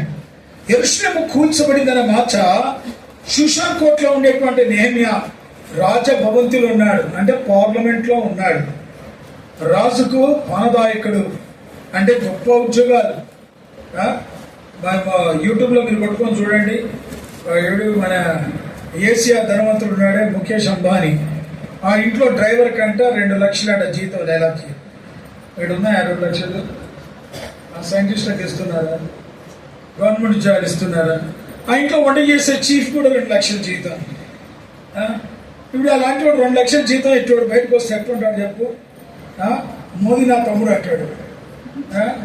ఆగెత్తుందా, నాకు అంతకంటే ఎక్కువ జీతం అంటాడు. కనుక మనుషులు ఎవరిని చూసా నేను, ఎన్టీ రామారావు దగ్గర ఆ దినాల్లో పనిచేసేవాడు. ఎవడో వీడనంటే ఆ కుక్కర్ దగ్గర హెల్పర్ అంటాం, గిన్నెలు తోముతాడట. కానీ బయటకు వస్తే ఎట్లా టిమ్ము వేసుకుని ఉంటాడు, షూ గిటిల్ అంతా. ఆ దినాల్లో బెల్బాటం ఉండేది.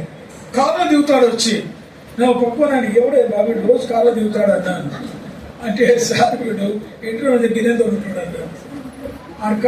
డ్రైవర్ ఆడు పక్క పోతుంటే ఆడు బతులు ఆడుకుంటాడు. అయ్యా నేను ఇంటికాడ వదిలిపోయాడు. రోజు వచ్చాడు దిగుతా ఉంటాడు. ఎన్నిక టెంపర్మెంట్. నేమి అలాగ రాజభవంతులు ఉన్నాడు. కానీ ఎప్పుడైతే మందిరం కూల్చబడిన వార్త తన బంధువులు చెప్పినారు, స్నేహితులు ఆ మాట విన్నప్పుడు కూర్చొని ఏడ్చాడు. ఏపటివి కాకుండా నేమే గ్రంథం 1వ అధ్యాయం 6వ వచనంలో తన పాపమును ఒప్పుకుంటూ వచ్చాడు. ఆయనే పాపం చేశాడు. కానీ ఇశ్రాయేలు యొక్క పాపమును తన పాపముగా, ప్రభా నేను పాపం చేశా, నా కుటుంబాలు పాపం చేశాను, పాపం విషయంలో ప్రాయశ్చిత్తాన్ని ఒప్పుకుంటూ ఏడుస్తూ పశ్చాత్తాపం వచ్చాడు. యెరూషలేము కూల్తేంది, కాలిపోతేంది, ఈయనకెందుకండి? రాజభవంతుల పెద్ద ఉద్యోగస్తుడు, కమ్మలు తిని పండుకోవచ్చు కదా, ఏం అవసరం? కానీ దేవుని బిడ్డ, ఇశ్రాయేలు యొక్క రక్తం, వారికి కావాల్సింది నా దేశమే. మన దగ్గర కూడా ఉన్నారు గుంటూరులో యూదులు. వాళ్ళు కూడా ఇస్తుంటారు స్టేట్మెంట్, మా దేశాన్ని మేము పోల్సి. ఈ మధ్య నాయకుడు చనిపోయినాడు ఇక్కడే. ఆ మనుషులు అనేవాడు, కరోనా భోగాన్ని మేము వెళ్ళిపోతున్నాం అందరం, మా పిలుపు వచ్చింది మేము పోతున్నాం. మా బంధువులంతే ఇజ్రాయెల్ దేశంలో ఉన్నారు, ప్రపంచం చెదిరిపోయారు. అది దేవుడిచ్చిన శాపం వాళ్ళకి. కానీ వాళ్ళు రక్తం ఏంటంటే యెరూషలేము కట్టబడాలి. అందుకే ఇప్పుడు పోరాడుతున్నారు. యెరూషలేములో మసీదు ఉంది, దాన్ని కూల్చి మందిరం కట్టడానికి పోరాడుతున్నారు. ఇలాంటి పోరాటాలే లోకానికి యుగాంతాన్ని తీసుకొని వచ్చేది. సరే, మనకు కావాల్సిన పాఠం ఏంటంటే పశ్చాత్తాపము. ఎందుకయ్యా ఇది పరిశుద్ధ ప్రజల స్థలం అంటే ఆ ప్రజలు తమ పాపుల విషయమే పశ్చాత్తాపడతారు. అదే దేవుని మందిరం. గర్వించేవాళ్ళు కాదు, అతిశయించేవాళ్ళు కాదు, వాళ్ళ గొప్పతనం చూపించుకునే వాళ్ళు కాదు. ప్రభు ఇంటికి వచ్చి వాళ్ళ పాపం విషయంలో ఏడ్చి నేమైతే పితరుల పాపం ఒప్పుకుంటున్నాడు.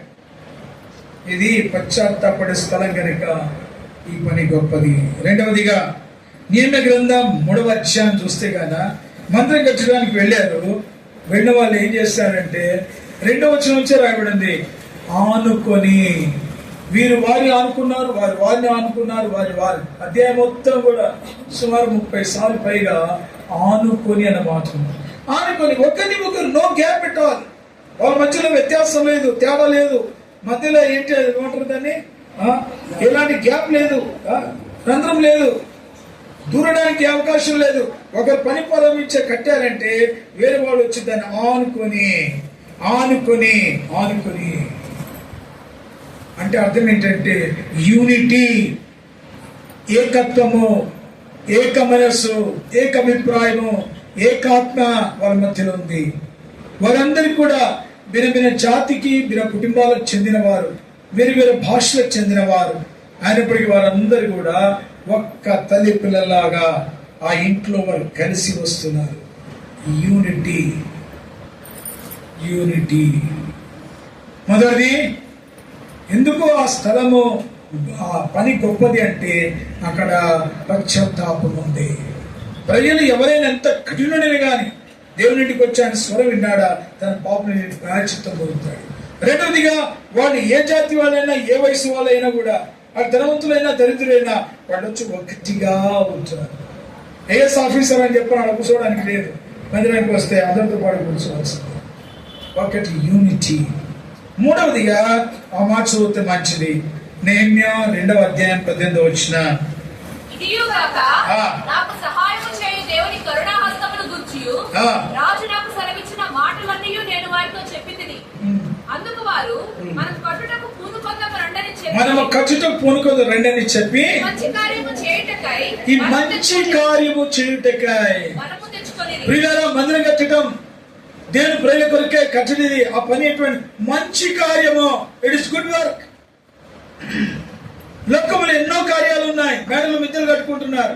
మేము సేవకులుగా వెళ్తే మనుషులు ఇంటికి తీసుకెళ్ళి చూపిస్తారు. అన్న మా ఇల్లు చూడండి, ఇది బెడ్రూమ్, ఇది హాల్, ఇది పైన, ఇది కింద, ఇది వెనక అన్ని చూపిస్తారు. డబ్బు దేవునికి కట్టుకున్నాడు, అదే గొప్పతనం కాదు. దేవుని మందిరాలు ఎంతో కష్టంగా, నిట్టూరుతో, ఆకలి దప్పికతో, ప్రయాసంతో కట్టబడతాయి. వీళ్ళారా, 8 సంవత్సరాల క్రితం నేను హర్యానా పోయినా. ఒక్కడ తెలియదు నాకు, భాష రాదు. ఢిల్లీలో సుఖంగానే ఉన్నాను ఉంటానికి, కానీ హృదయంలో మంట ఉంది. నేను అనుకోని నాకోటే నా ప్రిన్సిపల్. ఇప్పటి వరకు నేను ఎప్పుడుకి వెళ్ళి నాకు సంఘం ఇవ్వండి నేను అడగలే. నేను సంఘానికి అవసరం కానీ సంఘం నాకు అవసరం లేదు. నేను బతకడానికి బస్ స్టాండ్ బఠానీ అమ్మితే కూడా బతకవచ్చు. వాళ్ళు బతకట్లా, వాళ్ళకు కూడా మెడల మిద్దెలు ఉన్నాయి. పల్లీలు అమ్ముకుంటాడు, మిరపకాయ బజ్జీలు అమ్ముకుంటాడికి మిద్దెలు ఉన్నాయి తెలుసా. ఎప్పుడో 30 ఏళ్ల కింద నేను చూశాను, 40 ఏళ్ల కింద. కనుక బతకడానికి ఎక్కర్లే. నేను దేవుని సేవకుని, సంఘాన్ని నేను పోషించాలి, నేను ఆత్మీయంగా వారిని పోషించాలి. నా ప్రిన్సిపల్ ఇది. రెండవదిగా నేను ఆ ప్రాంతానికి వెళ్ళినాను, ఒక్క మనిషి తెలియదు. కానీ ఈరోజు మీరు వస్తే మన ఇంట్లో మనం ఉంటాం. చక్కని మందిరం స్థలం ఇచ్చాడు, కాకపోతే రేకులు, వాళ్ళ పాత ఇల్లు కొన్నాను రేకులు, ఆ రేకుల కింద షెడ్లోని మేము కూడా కూర్చున్నాం, ప్రార్థన చేస్తున్నాం. దేవుడు అనుమతిస్తే ఈ పక్క 3 గదులు ఉంటాయి, పైన 1 గది ఉంటుంది, వెనక పక్క కింద ఒక పెద్ద హాలు, 2 బెడ్రూమ్లో ఒక వరండా ఉంటుంది, కిచెన్ ఉంటుంది, మళ్ళీ దాని పైన ఉంటాయి. మొత్తం 12 రూములు వచ్చాయి. 400 గజాల స్థలం. దాని ఖరీదు 2 కోట్లు. అది బేరానికి వచ్చినప్పుడు వాటి మాట చెప్పట్ల, ముందు డబ్బు పెట్టి బల మీద మాట్లాడతామన్నాడు. సంవత్సరం పొడవుగా పోరాటం జరిగింది. అద్భుతంగా వెళ్ళి కొంత డబ్బు పెట్టి మాట్లాడితే లాస్ట్కు ఫైనల్గా 50 లక్షలకు మాట అయింది. నా జేబులో 50 రూపాయలు లేవు. కానీ దయగలిగిన దేవుడు, మాకు వాగ్దానాలు ఇచ్చిన దేవుడు, నన్ను తీసుకొని పోయిన బలహీనుని తీసుకుని పోయిన దేవుడు నమ్మదగినవాడు కనుక ఆ ఇంటిని మాకు 2019లో మాకు రిజిస్ట్రేషన్ చేసి ఇచ్చాడు. ఇప్పుడు ఆ ఇంటిని ఆధారం చేసుకొని పని జరుగుతుండగా ఇప్పుడు 120 మంది దేవుని ఆరాధిస్తూ ఉన్నారు. చక్కగా రక్షించబడ్డారు. దాన్ని ఆధారం చేసుకుని ఒక బ్రాంచ్, తర్వాత అటు నుంచి కాశ్మీర్ వరకు, పంజాబ్, హిమాచల్ కూడా పరిచయం జరుగుతుంది. కొంతమంది సేవకులు సిద్ధపడుతూ ఉన్నారు. ప్రియులారా, ఇప్పుడు ఆ రేకులు తీసి మొత్తం స్లాబ్ వేసి పక్క రూములు కూడా తీసి స్లాబ్ వేస్తే 40/90 వరకు వస్తుంది. ప్రభు ఏం చేసుకుంటాడో మాకు తెలియదు, కానీ దేవుడు ప్రతిరోజు మాట్లాడుతున్నాడు. మందిరం ఖర్చు 3 నెలలు అయిపోయింది. జనవరి నుంచి కూడా ప్రభు మాట్లాడుతున్నాడు మందిరం ఖర్చు అని. ఆ టైంలోనే నాకు మొదటి దినవృత్తాంతం 29 మోటార్ చూపించాడు. ఈ కట్టుబడి మందిరం మనిషిని కాదు, దేవునికి ఈ పని గొప్పది. అనేక విషయాలు నేర్పుతూ వచ్చాడు. కనుక నా తలంపు ఏంటంటే, ప్రియులారా, దేవుడు నమ్మదగినవాడు. విశ్వాసంతో ముందుకు వెళ్ళినప్పుడు ఆయన పనులు ఆయన జరిగించుకుంటాడు. కనుక ఈ మందిరం కడతాం, కానీ పరలోకంలో దీని బహుమానాలు తీసుకుంటాం. ఇది ఇక్కడే విడిచిపెట్టేస్తాం. ప్రభు వస్తే కానీ దీనికి వచ్చే ఫలితాలు, బహుమానాన్ని ప్రభుతో కూడా తీసుకుంటాం. అందుకని ఆయన ఇంటి కొరకైన ప్రయాసం మనం కలిగి ఉండాలి. పరలోకంలో మనం ఆయన నుండి బహుమానం పొందాలంటే మనం ఇక్కడ ఆయనకు వ్యాయపరచుకోవాలి. అందుకని పరలోకములో ఈ పనికి బహుమానం ఉంది కనుక ఈ పని మంచిది, ఇట్ ఈస్ గుడ్ వర్క్. భూలోకంలో మనుష్య పనులన్నీ ఇక్కడే ఖతమైపోతాయి. ఇది జ్ఞాపకం పెట్టుకుందాం. చివరి మాట, ఇది పరిశుద్ధ స్థలము. పరిశుద్ధ స్థలము ప్రియులారా, ఇక్కడ ప్రభు కొరకు జీవించే యథార్థవంతులు. తర్వాత చదువుకోండి కీర్తన 15వ అధ్యాయం. అక్కడ నా పరిశుద్ధ పర్వతం మీద నివసింపదగిన వాడు ఎవడు, అటివాడు యథార్థవంతుడు అన్నాడు. యథార్థవంతుడు, సత్యవంతుడు. సత్యవంతుడు. 3వది 4వ వచనానికి వస్తే అంటాడు, తన స్వయానికి చచ్చినవాడు. తను తానే అసహించుకుంటాడట. సెల్ఫ్ బోస్టింగ్ లేదు అక్కడ. దేవుని పరిశుద్ధ మందిరంలో నివసింపదగిన వాడు ఎవడంటే యథార్థవంతుడు. యథార్థవంతుడు. 2వదిగా సత్యవంతుడు. అమ్మ చదువుతారండి ఒకసారి కీర్తనలు 15.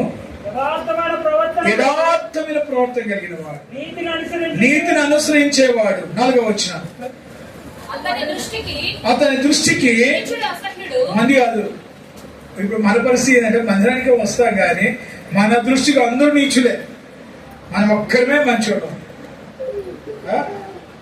దేవుని ఇంట్లో నివసించే వాడికి ఇతరులంతా మంచివాళ్ళే, నేనే దౌర్భాగ్యుడిని. అది స్వయాన్ని చంపటం. కనుక ప్రియులారా, పరిశుద్ధ దేవుడు, పరిశుద్ధ ప్రజలు, పరిశుద్ధ స్థలం, ఈ కలిగి ఉన్నదే దేవుని మందిరం. కనుక అతి శ్రేష్టమైన మందిరాన్ని మనం కడుతున్నామంటే దేవుని మహిమ కొరకై నిర్మించబడుతుంది. దేవుని మహిమ అందులో నివసిస్తే ఒకరోజు ప్రభు ఇచ్చినప్పుడు మనం కూడా ఆ మహిమలో ప్రభుత్వం కూడా ఉంటాం. దేవుడి మాటలు మనం వెనుక దీవించుగా.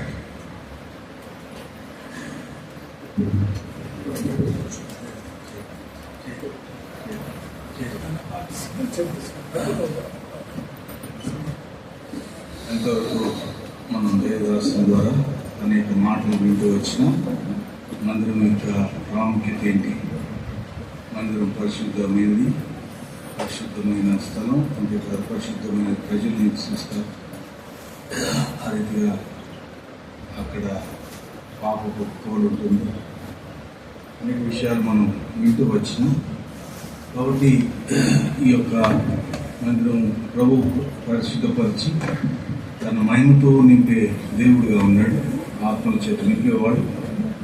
అటు దయచేసి ఇద్దరు, ఒక సహోదరుడు ఒక సహోదరి, ప్రభు చేసిన కార్యాన్ని బట్టి ప్రభుని స్తుతించండి. అనేక ఆత్మలు రక్షించబడినట్లుగా, రక్షణ కేంద్రంగా ఈ యొక్క మందిరం మార్చబడినట్లుగా, అనేక ఆత్మలు సేద తీరినట్లుగా, అనేక ఆత్మలు బలపరచబడినట్లుగా, అనేక ఆత్మలు రాటి దినాల్లో సిద్ధపరచబడి సేవకు వెళ్ళినట్లుగా, ఆ రీతిగా ప్రభు ఈ మందిరాన్ని వాడుకున్నట్లుగా దయచేసి ఒక సహోదరుడు ఒక సహోదరు, టైం లేదు కాబట్టి ఒక సహోదరుడు ఒక సహోదరుడు దయచేసి ఆరాధించి ప్రార్థించారు.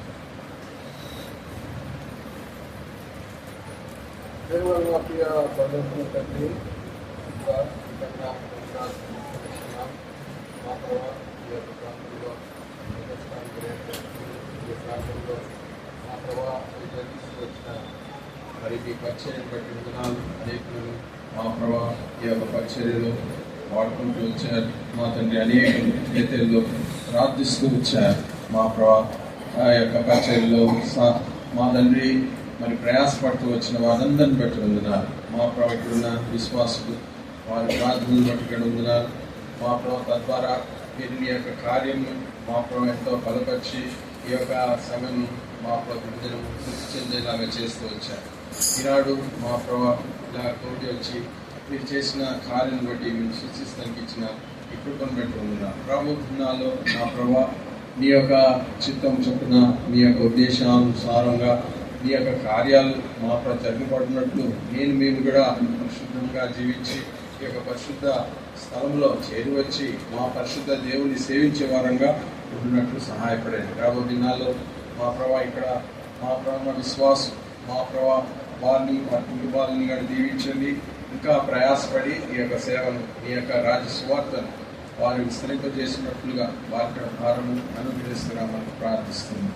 ఈ రీతిగా మా ప్రభా, ఈ రీతిగా ఈ దినంన మీరు మా తోడుగా ఉండి జరిగిస్తూ వచ్చిన ఈ కార్యములన్నింటిని బట్టి మరోసారి మేము స్తుతిస్తూ బేతస్త బట్టి మీరు చేసిన ప్రతి కార్యం బట్టి వందనాలు తెలుస్తూ మా ప్రభు మా రక్షకుడిని ప్రార్థించడం పెట్టుకుంటున్నాం తండ్రి.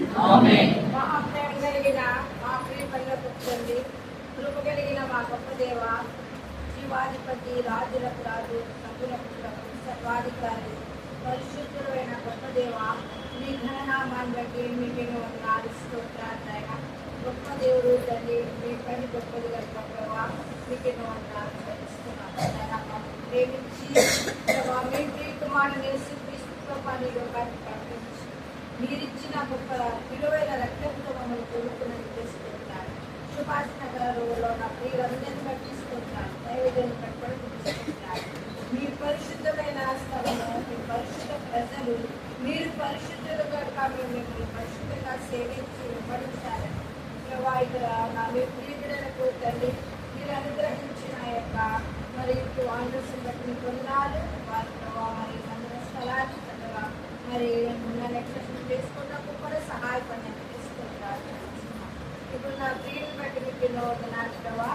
మరి సువార్తలో కూడా మీరు ఎంత పిలుపునిచ్చినారు. నిజమైన మరి వాక్యాన్ని ప్రభావ మీరు బహుగా ఫలించవచ్చు. మీరు ఇచ్చే జీవొక్కరికి ఎవరైతే నిర్ణయింపబడినారో వారందరినీ కూడా మీరు మీ యొక్క రక్షణ మార్గంలో నిత్య జీవానికి వారసులుగా చేసుకున్నారు ప్రభావ. మరి ఇక్కడ జరుగుతున్న పరిచర్యలని దీవెనకరంగా ఆశీర్వాదకరంగా ప్రభావ, మరి సంఘంలో క్షేమాభివృద్ధికరంగా ఆత్మలకు రక్షణార్థంగా ప్రభావం జరిగింది. ఆత్మీయంగా కూడా విడలు జీవింపబడినట్టు పుట్టుకొల్పబడినట్టు మీరు ఆకలిలో ప్రతి ఒక్కరు కూడా ఎంతబడి గుంపులో ఉండగలిగినట్టు మరి ఈ యొక్క మందిరాన్ని మీరు ఆశీర్వదించుకుని అనేక నూతన ఆత్మలను ప్రభావం మీరు సంఘంలో చేర్చుకుని మీ సన్నిధిలో ప్రార్థిస్తూ వస్తున్నారు తండ్రి. వారి విశ్వాసాన్ని గుర్తింపలేదు, ప్రేమలో ఆయన విశ్వాసంలో నిరీక్షణలో ప్రభావం మీ కృపలో వీళ్ళని ఒత్తిడినట్టు మీరు ఆశీర్వదించుకుని మీ పరిచయం దీవించుకుని మీ సరిగ్గా ప్రార్థిస్తున్నారు. మీరు చేసిన మేలుకై ఉపకారములకై కార్యములకై మీ గొప్ప పనిని మీరు జరిగించుకునే దేవుడు మీ ఆత్మ ద్వారా మీ కార్యాలను జరిగిస్తున్నట్టు స్థుతించుకుని యేసుక్రీస్తు ప్రభు వారి గొప్ప నామమున ప్రార్థించి స్థుతించి వేడుకొనుచున్నాము తండ్రి.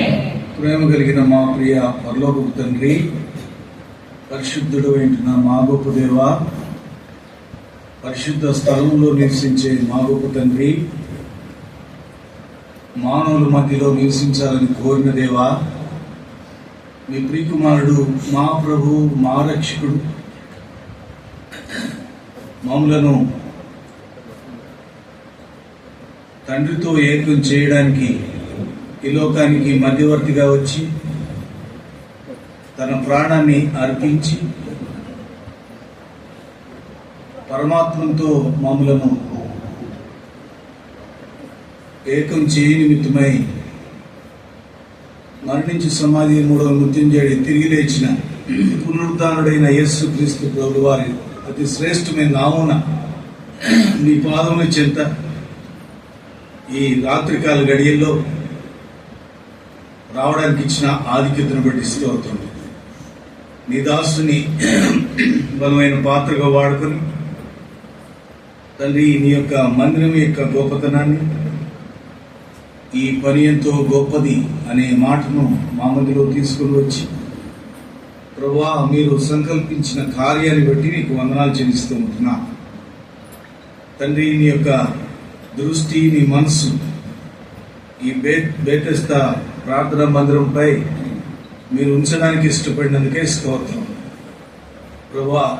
ఈ యొక్క స్థలం ఓనర్ను బట్టి మీకు వందనాలు నాయన. తనకి ఇచ్చిన మంచి మనసును బట్టి నీకు స్తోత్రం తండ్రి. నీ యొక్క కార్యాన్ని సఫలం చేయ నిమిత్తమై నీ బిడ్డను వాడుకున్నందుకే స్తోత్రం. ఈ యొక్క మందిరాన్ని నాయన పవిత్రపరిచి నీ కొరకై ప్రతిష్ఠిస్తూ ఉండగా ప్రభువా నీ యొక్క మహిమను నాయన నింపవలసిందిగా కోరుకుంటున్నా. మహిమ గల దేవుడు ఇక్కడ ఉన్నాడని ప్రభువా అనేకులు ఆకర్షించబడినట్లుగా సహాయపడండి. నీ దాసుడు గిడ్డను బట్టి వందనాలు, వారి కుటుంబాన్ని బట్టి స్తోత్రం. ఈ ప్రదేశంలో నీ సాక్షి బిడ్డలుగా వాడుకుంటున్నందుకే స్తోత్రాలు చెల్లిస్తూ ఉంటున్నా. ప్రభా, నీ బిడ్డలను బలమైన పాత్రలుగా వాడుకొని రాత్రి దినాల్లో ఆత్మలో రక్షణార్థమై నైనా పరిశుద్ధ ప్రజలుగా సిద్ధపరచబడి నైనా ఆ పరిశుద్ధ ప్రజలు తమ తాము పవిత్రపరుచుకుంటూ నీకు ప్రతిష్ఠించుకుని చేసే కార్యాలను సఫలపరుస్తూ రావాల్సిందిగా కోరుతూ ఉంటున్నాం. తండ్రి, ఇక్కడ వచ్చే ప్రతి ఆత్మ సేదనట్లుగా, ప్రతి ఆత్మ రక్షించబడినట్లుగా, ప్రతి ఆత్మ తండ్రి నీ చేత పట్టబడి బలమైన కార్యాలు చేయడానికి గొప్ప తీర్మానాలు తీసుకునే ఆధిక్యత అనుగ్రహిస్తూ రావాల్సిందిగా కోరుతూ ఉంటున్నాం. తండ్రి, సాయంకాల గడియల్లో మేము సువార్త కొరకై వెళ్ళడానికి ఇచ్చిన కృపకై కూడా వందనాలు. ఆ సువార్త ద్వారా ఎంతమందిని అయితే ఆకర్షించబోతున్నారు వారితో ఈ మందిరాన్ని నింపుమని అడుగుతూ ఉంటున్నా. ప్రభా, ఆత్మల చేత నింపి నాయనా నీవే మహిమ పొందవలసిందిగా కోరుతూ ఉంటున్నా. ప్రభా, నీ యొక్క ఘనమైన నామం ఇక్కడ ఉంచవలసిందిగా కోరుతూ ఉంటున్నా. నీ దృష్టి, నీ మనస్సు ఇక్కడ ఉంచలాగిన సహాయపడుతున్నామని అడుగుతూ ఉంటున్నా. ప్రభా, ఆ రీతిగా నీ రక్తాన్ని ప్రోక్షిస్తూ మేము వస్తూ ఉండగా ప్రభా, ఇక్కడ నేను చేయబడే ప్రార్థనలు, చేయబడే ఆరాధన, చేయబడే నాయన నీ చిత్తానుసారమైన పనులు నాయన సఫలం చేయబడినట్లుగా సహాయపడుతూ రమ్మని అడుగుతూ ఉంటున్నా. ప్రార్థనలకు జవాబు, ఆరాధనలను గైకొని నీవు మహిమ పొందినట్లుగా తండ్రి ఈ స్థలం ఆశీర్వదించమని అడుగుతూ ఉంటున్నా. తండ్రి, నీవు అడుగుపెట్టు ప్రతి స్థలమును ఇస్తానని మాకు వాగ్దానం ఇచ్చారు ప్రభా. ఆ వాగ్దానం ఈ బిడ్డల పక్షంగా నెరవేరుస్తూ వస్తారని నమ్మి మేము స్తుతిస్తూ గర్భవస్తాం. తండ్రి, ఇక్కడ చేరిన దైవజనులు బట్టి వందనాలు, దైవ సేవకులను బట్టి స్తోత్రం.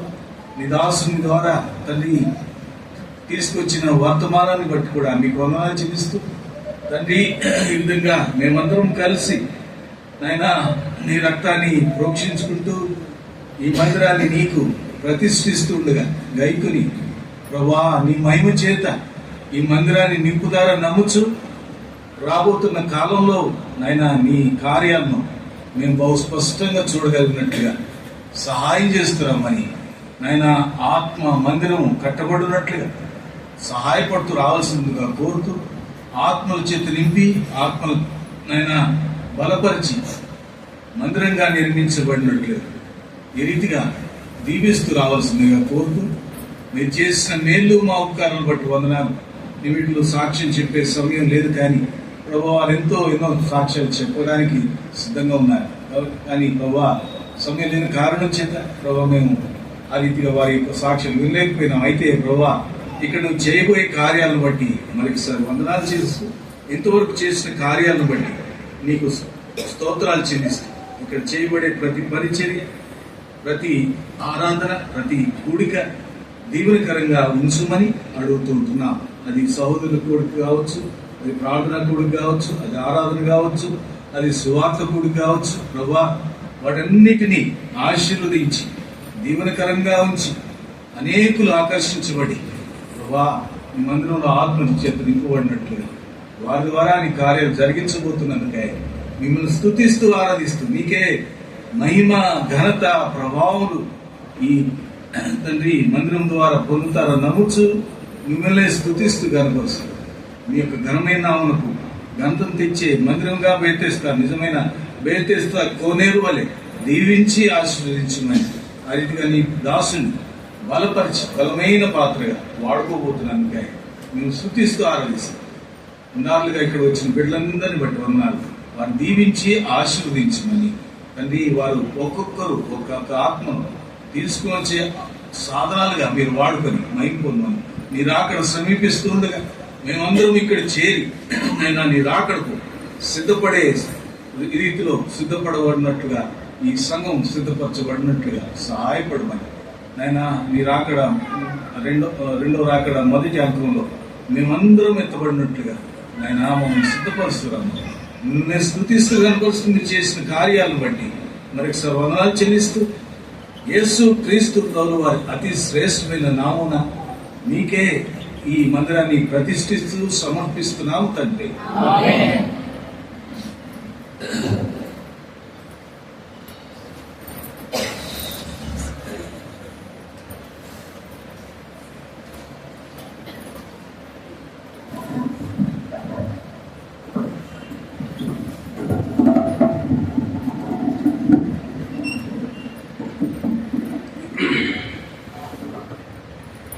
ఇంతవరకు దేవుని దాసు ద్వారా అనేక లేఖనాలు ప్రభువును గమనాన్ని తీసుకొచ్చినాడు దేవుని మందిర విషయంలో. ఇక్కడ మరొక ప్రసంగం అయితే ఏం లేదు, కానీ ప్రత్యేకంగా గుర్తు చేయవలసింది ఏంటంటే ఇక్కడ ఎంతో కష్టతరమైనటువంటి పరిస్థితి. చిన్న షెడ్, కూర్చోవడానికి కూడా ఇరుకు స్థలము. నేను ఇక్కడికి వచ్చి కూడా 2.5 సంవత్సరాలు అవుతుంది. వేడి, చాలా భయంకరమైనటువంటి పరిస్థితి. కూర్చోవాలంటే కూర్చోలేము. అట్లా ఎంతో ఇబ్బందికరమైన పరిస్థితులు ఉంటూ వచ్చినాం. అయితే ప్రార్థన చేస్తూ వచ్చినాం. మేము చేయవలసింది ఇక్కడ ఏమీ లేదు, మేము చేసింది కూడా ఏమీ లేదు. ఒకటే దేవుని సన్నిధిలో మొరపెడుతూ వచ్చినాం. ప్రభు మాకు ఇచ్చిన వాగ్దానం, సంఘ వాగ్దానం అయితే ప్రార్థించినాం. కొన్ని పరిస్థితులు చూసినప్పుడు ఇక్కడ మందిరానికి స్థలం వెతికితే కూడా ఎక్కడ దొరకని పరిస్థితులు, ఎవరు మనకు ఇవ్వడానికి సిద్ధంగా లేరు. అలాంటి పరిస్థితుల్లో వెతికినాం, చాలా స్థలాలు చూసినాం, లేదు. అయితే ప్రార్థన చేసినాం. ప్రభు అన్నాడు, మీరు అడుగుపెట్టిన స్థలం మీదగునన్నాడు. కాబట్టి వాగ్దానం అయితే ప్రార్థించినాము. దేవుడు ఇదే స్థలంలో తిరిగి విశాలమైన స్థలంగా, ఇరుకులో విశాలత ప్రభు కలుగజేసిన వాడుగా చూస్తూ వస్తుంటున్నాం. ఎలీషా శిష్యుల రీతిగా అయితే వారు మొరపెట్టుకున్నారో ఆ విశాల స్థలంగా మార్చడానికి అనుమతించినట్టుగా దేవుడు అనుమతిస్తూ వచ్చినాడు. ఏంటి, ఓనర్ కూడా ముందు లేదులే అనుకున్నాడు. దేవుడు కరుణించి తనతో తన హృదయాన్ని దర్శిస్తూ వచ్చినాడు. తనతో మాట్లాడి మనకు తెలియదు, కానీ మొత్తం మీద తనంతట తనే ఒప్పుకొని, లేదండి నేనే మీ కొరకు మందిరం కట్టిస్తాను, ఇక్కడ మీరు ఇక్కడి నుంచి ఎక్కడ వెళ్ళొద్దు, మీరు ఎంతకాలం ఉంటంతకాలం మేము ఉండడానికి మేము మీకు అవకాశం కలిగిస్తున్నామని చెప్పేసి తను స్వయంగా చెప్పగలుగుతూ వచ్చినాడు. ముందు కాదనుకున్నాడు, కానీ దేవుడే తన మనసు మార్చి కార్యం జరిగించినాడు. కుటుంబస్తులు కూడా ఎంతో సహకారంగా సహోదరులు మన మధ్యలో ఉంటారు. సుబ్బలక్ష్మి గారు, తిరిగి నారాయణ రాజు గారు, తిరిగి వారి యొక్క పిల్లలందరూ కూడా ఎంతో సహకారంగా వారు మనకు తోడ్పడుతూ వస్తారు అన్ని సమయాల్లో కూడా. ఈ రీతిగా వారి యొక్క ప్రేమ ప్రయాసం మనం ప్రార్థించినాము. వారు కూడా సమర్పించుకున్నారు. దేవుని యొక్క మందిరం కొరకు స్థలం ఇవ్వాలని కూడా చాలా కష్టమైన పరిస్థితులు దినాల్లో. మందిరం కలిగి ఉంటాము, రెంట్కి ఇవ్వమంటే కూడా ఎవరు ఇవ్వని పరిస్థితుల్లో వారు ఒప్పుకొని అదే స్థలంలో వారి డబ్బు ఖర్చు పెట్టి మన కొరకు ఒక మందిరం కట్టించడానికి ప్రభు సహాయపడుతూ వచ్చినారు. అలాగే బేతేలు నుంచి పరిచర్య జరుగుతూ ఉంది. బేతేలు ఉన్నటువంటి సంఘం అంతా కూడా ప్రార్థన చేసి, బాధ్యత గల సహోదరులు కూడా ఆయా సమయాల్లో మనకు సహకరిస్తూ, ఏ సమయంలో కూడా మనం ఏ కూడిక పెట్టుకున్నా, లేకుంటే ఎప్పుడు స్వార్థ కలిగి ఉన్నా, తిరిగి అన్ని వేళల్లో కూడా మనకు అందుబాటులో ఉండి వారు మన పరిచర్యలు ఎంతో సహకారులుగా ఉంటూ వస్తుంటున్నారు. ఈ పరిచర్య బేతేలు నుంచి ఆరంభించబడుతుంది, బేతేలు ద్వారానే కొనసాగుతూ ఉంటుంది. కాబట్టి గుర్తించి వారు కూడా బేతేలినటువంటి స్థానిక సంఘము, పరిశుద్ధులు, బాధ్యత గల సహోదరులందరి యొక్క ప్రయాసం దీంట్లో ఉంది. ప్రార్థించినారు కాబట్టి అందరి ప్రయాసంతోనే ఈ మందిరం ఇక్కడ నిర్మించబడుతూ వచ్చింది. కనుక ఇంకా మీకు అందరికి మనవి చేసేది ఏంటంటే, ఇంకా రాబో దినాల్లో ఈ స్థలంలో పట్టకుండా మరలా ముందు ఎలాగైతే ఇరుకుగా ఉందో ఈ స్థలంలో ఇంకా అనేకులు చేర్చబడి సంఘములు నూతన ప్రాంతంలో రాగలిగి ఇది ఇంకా పట్టకుండా నింపబడినట్లుగా తిరిగి ఆయన ముందుగానే అంటున్నాడు, మీ కొరకు పైన నేను ఇంకా 100 మందికి పట్టే మందిరం కట్టిస్తానని చెప్పేసి, ఇది మీరు నింపండి, మీకు మళ్ళీ పైన ఇది మీకు ఒక 50 మంది మట్టుకు కూర్చోవచ్చేమో, కానీ పైన మీకు మళ్ళా ఒక 100 మంది కూర్చొని స్థలంగా నేను మందిరాన్ని నిర్మిస్తానని తను అంటా ఉన్నాడు. అంటే మనం ఏముంది, మనం ప్రయాసపడాలా, ప్రార్థించాలా, అనేక ఆత్మల సంఘములో చేర్చబడుతూ రావాలి. ఇది 2 సంఘాల యొక్క బాధ్యత. మీరందరూ కూడా మా కొరకు ప్రార్థించడం, మేమేం చేయలేము ప్రార్థన లేకుండా, మేము ఎవరి దగ్గరికి వెళ్ళలేము. మీ ప్రార్థనే మమ్మల్ని బలపరుస్తుంది, మమ్మల్ని నిలబెడుతుంది. ఈ పరీక్షలు మేము ముందుకు వెళ్ళడానికి మీ ప్రార్థన మాకెంతో సహకారంగా ఉంటుంది. కాబట్టి బేతేలో పరిశుద్ధులందరికీ మనం చేస్తే మీరు మా కొరకు ఎల్లప్పుడూ మీ ప్రార్థనలో గుర్తు చేసుకోవాలని మనవి చేస్తూ వస్తుంటున్నాం. మేము ఎప్పుడు పిలిచినా మీరు కాదనక వస్తారని మాకు నమ్మకం కూడా ఉంది. ఇంతమంది వస్తారనుకోలేమో, అందుకొరకే అరేంజ్మెంట్ కూడా మేము చేయలేకపోయినాం. లేకుంటే అసలు బయటనే ఇంటి ఉన్న చెప్పినారు, మీరు బయట టెంట్ వేయండి, బయటనే పెద్ద మీటింగ్ పెట్టుకుందామని చెప్పేసి అన్నారు. కానీ మేము అంత ఊహించలేకపోయినాం. ఇప్పుడు పైన పిల్లలు పైన నిండిపోయినారు, బయట బ్రదర్స్ ఉన్నారు, సిస్టర్స్ లోపల, ఎక్కడ కూడా మనకు స్థలం లేకుండా ఇరుకుగా ఉంది. సరే, అయినా మీరు ఓపికగా 2 గంటలుగా మీరు ఓపిక లేక వచ్చినందుకు మీకు అందరికీ కూడా ప్రభు నామంలో వందనాలు చెల్లిస్తుంటున్నాం. కాబట్టి గుర్తించండి. ఇంకొక మనవి, స్థానికంగా చెల్లించిన వారు ఎవరైతే ఉన్నారో మీకు అందరికి కూడా ప్రతి ఆదివారము 10 గంటలకు 9:30 గంటలకు ఇక్కడ దైవారాధన జరుగుతూ ఉంది. మిమ్మల్ని అందరినీ ప్రేమపూర్వకంగా ఆహ్వానిస్తుంటున్నాం. స్థానికంగా అయితే ఎవరైతే వచ్చినారో వారందరికీ ప్రేమపూర్వకంగా ఆహ్వానిస్తుంటున్నాం. ప్రతి ఆదివారం దైవారాధన 9:30 గంటలకు ఆరంభించబడుతుంది. 1 గంటకు మనకు ముగింపు జరుగుతుంది. తిరిగి వార కూడికలు కూడా సాయంకాలం, ఆదివారం సాయంకాలము సువార్త కూడిక ఉంటుంది.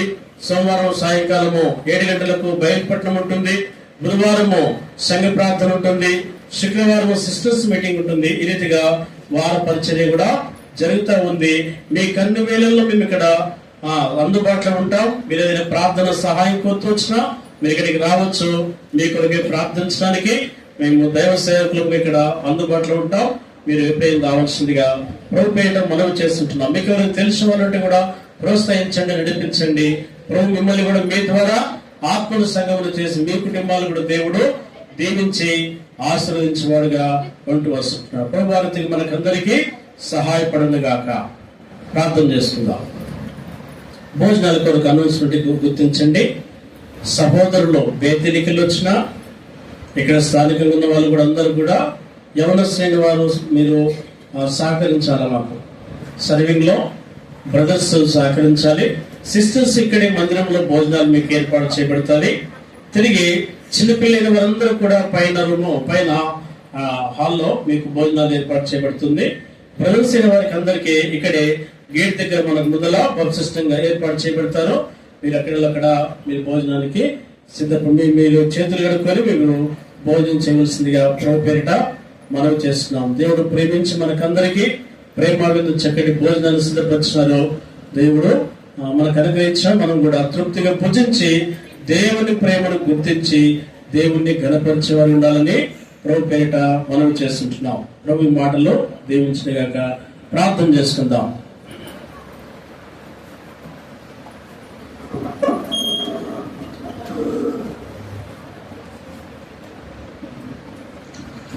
ప్రేమ కలిగిన మా పరలోకపు తండ్రి, పరిశుద్ధుడమైనటువంటి దేవ యేసు క్రీస్తు ప్రభు నామములో మీకెంతైనా వందనాలు, మీకు స్తోత్రాలు చెల్లిస్తున్నాం. ప్రియ తండ్రి, ప్రేమించినారు, అందుకొరకే మిమ్మల్ని ఎంతో ఘనపరిచి మిమ్మల్ని కొనియాడి పూజించి ఆరాధిస్తుంటున్నాం. మా నమ్మకమైనటువంటి మా తండ్రి, మా నిమిత్తమై మీరు కలవరి సెలవులో చేసినటువంటి గొప్ప ఆ యొక్క క్రయాన్ని బట్టి కూడా మీకు స్తోత్రాలు, వందనములు చెల్లిస్తుంటున్నాం. తగిన తండ్రి, మీరు కాల్చిన మీ అమూల్యమైన రక్తములోనే మా ప్రతి పాపములు కడిగి మమ్మల్ని శుద్ధీకరించి మమ్మల్ని క్షమించి రక్షించి నీ బిడ్డలుగా అంగీకరించి దేవాన్ని యందు మేము ఆనందించిన కొరకై మీరిస్తున్న కృప కొరకై మీకు స్తోత్రాలు, వందనములు చెల్లిస్తుంటున్నాం. ఈ రీతిగా దేవా మీ రక్తముతో కొనబడినటువంటి సంఘముగా సముదాయంలో చేరి మిమ్మల్ని ఘనపరిచి కొనియాడట కొరకై మీరిచ్చిన కృప కొరకై స్తోత్రాలు, వందనములు చెల్లిస్తుంటున్నాం. పరిశుద్ధ తండ్రి, సువార్తలు సహాయపడుతూ వచ్చినారు, మీకు వందనాలు చెల్లిస్తుంటున్నాం. ఈ రీతికి దినము దేవా మందిర ప్రతిష్ఠిత సందర్భముగా మీ దాసులు నిలబెట్టుకొని విడుదల చేసిన ప్రతి లేఖన భాగమును బట్టి కూడా మీకు వందనాలు చెల్లిస్తుంటున్నాం. చేరి వచ్చిన పరిశుద్ధులు అందరిని బట్టి స్తోత్రములు, నూతనముగా వచ్చిన వారిని జ్ఞాపకం చేసుకున్నాము. దేవా ఈ సహవాసాన్ని బట్టి, ఇన్ని మాటలు వినుటను బట్టి మా ప్రభువా వారిలో మీ కార్యం జరిగించండి. వారికి మనోనేత వెలుగుపచేయండి. ప్రభా మిమ్మల్ని ఎరుగునట్లుగా సహాయపడుతురండి. నమ్మకమైనటువంటి తండ్రి, మిమ్మల్ని సంపూర్ణంగా వారి హృదయంలో చేర్చుకోవడానికి కృప దయచేసిరండి. పరిశుద్ధ తండ్రి నీకెంతైనా వందనాలు చెల్లిస్తుంటున్నాము. నమ్మకం మా ప్రభువా, ఈ రీతిగా ప్రేమించి నీ బిడ్డలందరి కొరకై ప్రభువా నీ మందిర సమృద్ధిలో నుంచి నమ్మకమైన తండ్రి మీరు సిద్ధపరిచిన భోజన సహవాసం కొరకై స్తోత్రాలు. పరిశుద్ధ తండ్రి భోజనం కొరకై సమర్పించుకున్న వారు, ప్రయాసపడిన వారు, సిద్ధపరిచిన వారి హస్తాలందరినీ కూడా మీరు బలపరచవలసిందిగా ప్రార్థిస్తున్నాం. వారిని దీవించండి, వారిని ఆశ్రయించండి, వారి అక్కలన్నీ కూడా మేమలు తీర్చండి. పరలోకపు తండ్రి వారు సిద్ధపరిచిన ఆహార పదార్థాలన్నీ కూడా ప్రభావ మీరు పవిత్రపరచండి, దోషము తొలగించి ఆరోగ్యదాయకంగా మార్చవలసిందిగా వేడుకుంటూ వస్తున్నాం.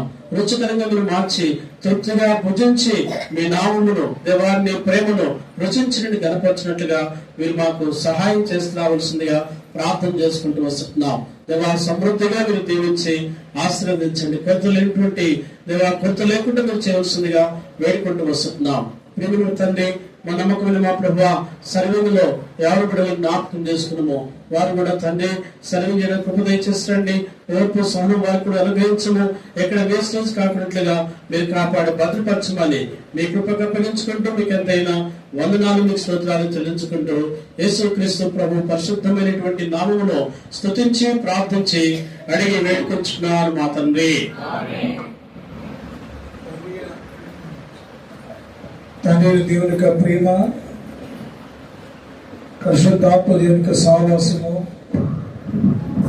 ప్రభువు క్రీస్తు వారి యొక్క కృప చేరొచ్చు మనకు చుట్టూన్న పరిశుద్ధులకు, ప్రత్యేకంగా ఈ స్థలంలో పెద్ద స్థలం కూడే పరిశుద్ధులందరికీ, ఈ ఇంటిని ఇచ్చిన ఓనర్స్ కి ఇప్పుడు ఎల్లప్పుడు సదాకాలం తోడైనను గాక. ఆమేన్. సజీవరాళ్ళతో నిర్మించబడుచున్న యేసుని మానస మందిరమదియే. సజీవరాళ్ళతో నిర్మించబడుచున్న యేసుని మానస మందిరమదియే. పెళ్లి కుమార్తె సంఘము అదియే. పెళ్లి కుమార్తె సంఘము అదియే. దేవుని మహిమా మందిరం, దేవుని మహిమా మందిరం, యాజకుల ఆరాధనాలయం, యాజకుల ఆరాధనాలయం, దేవుని మహిమా మందిరం, దేవుని మహిమా మందిరం.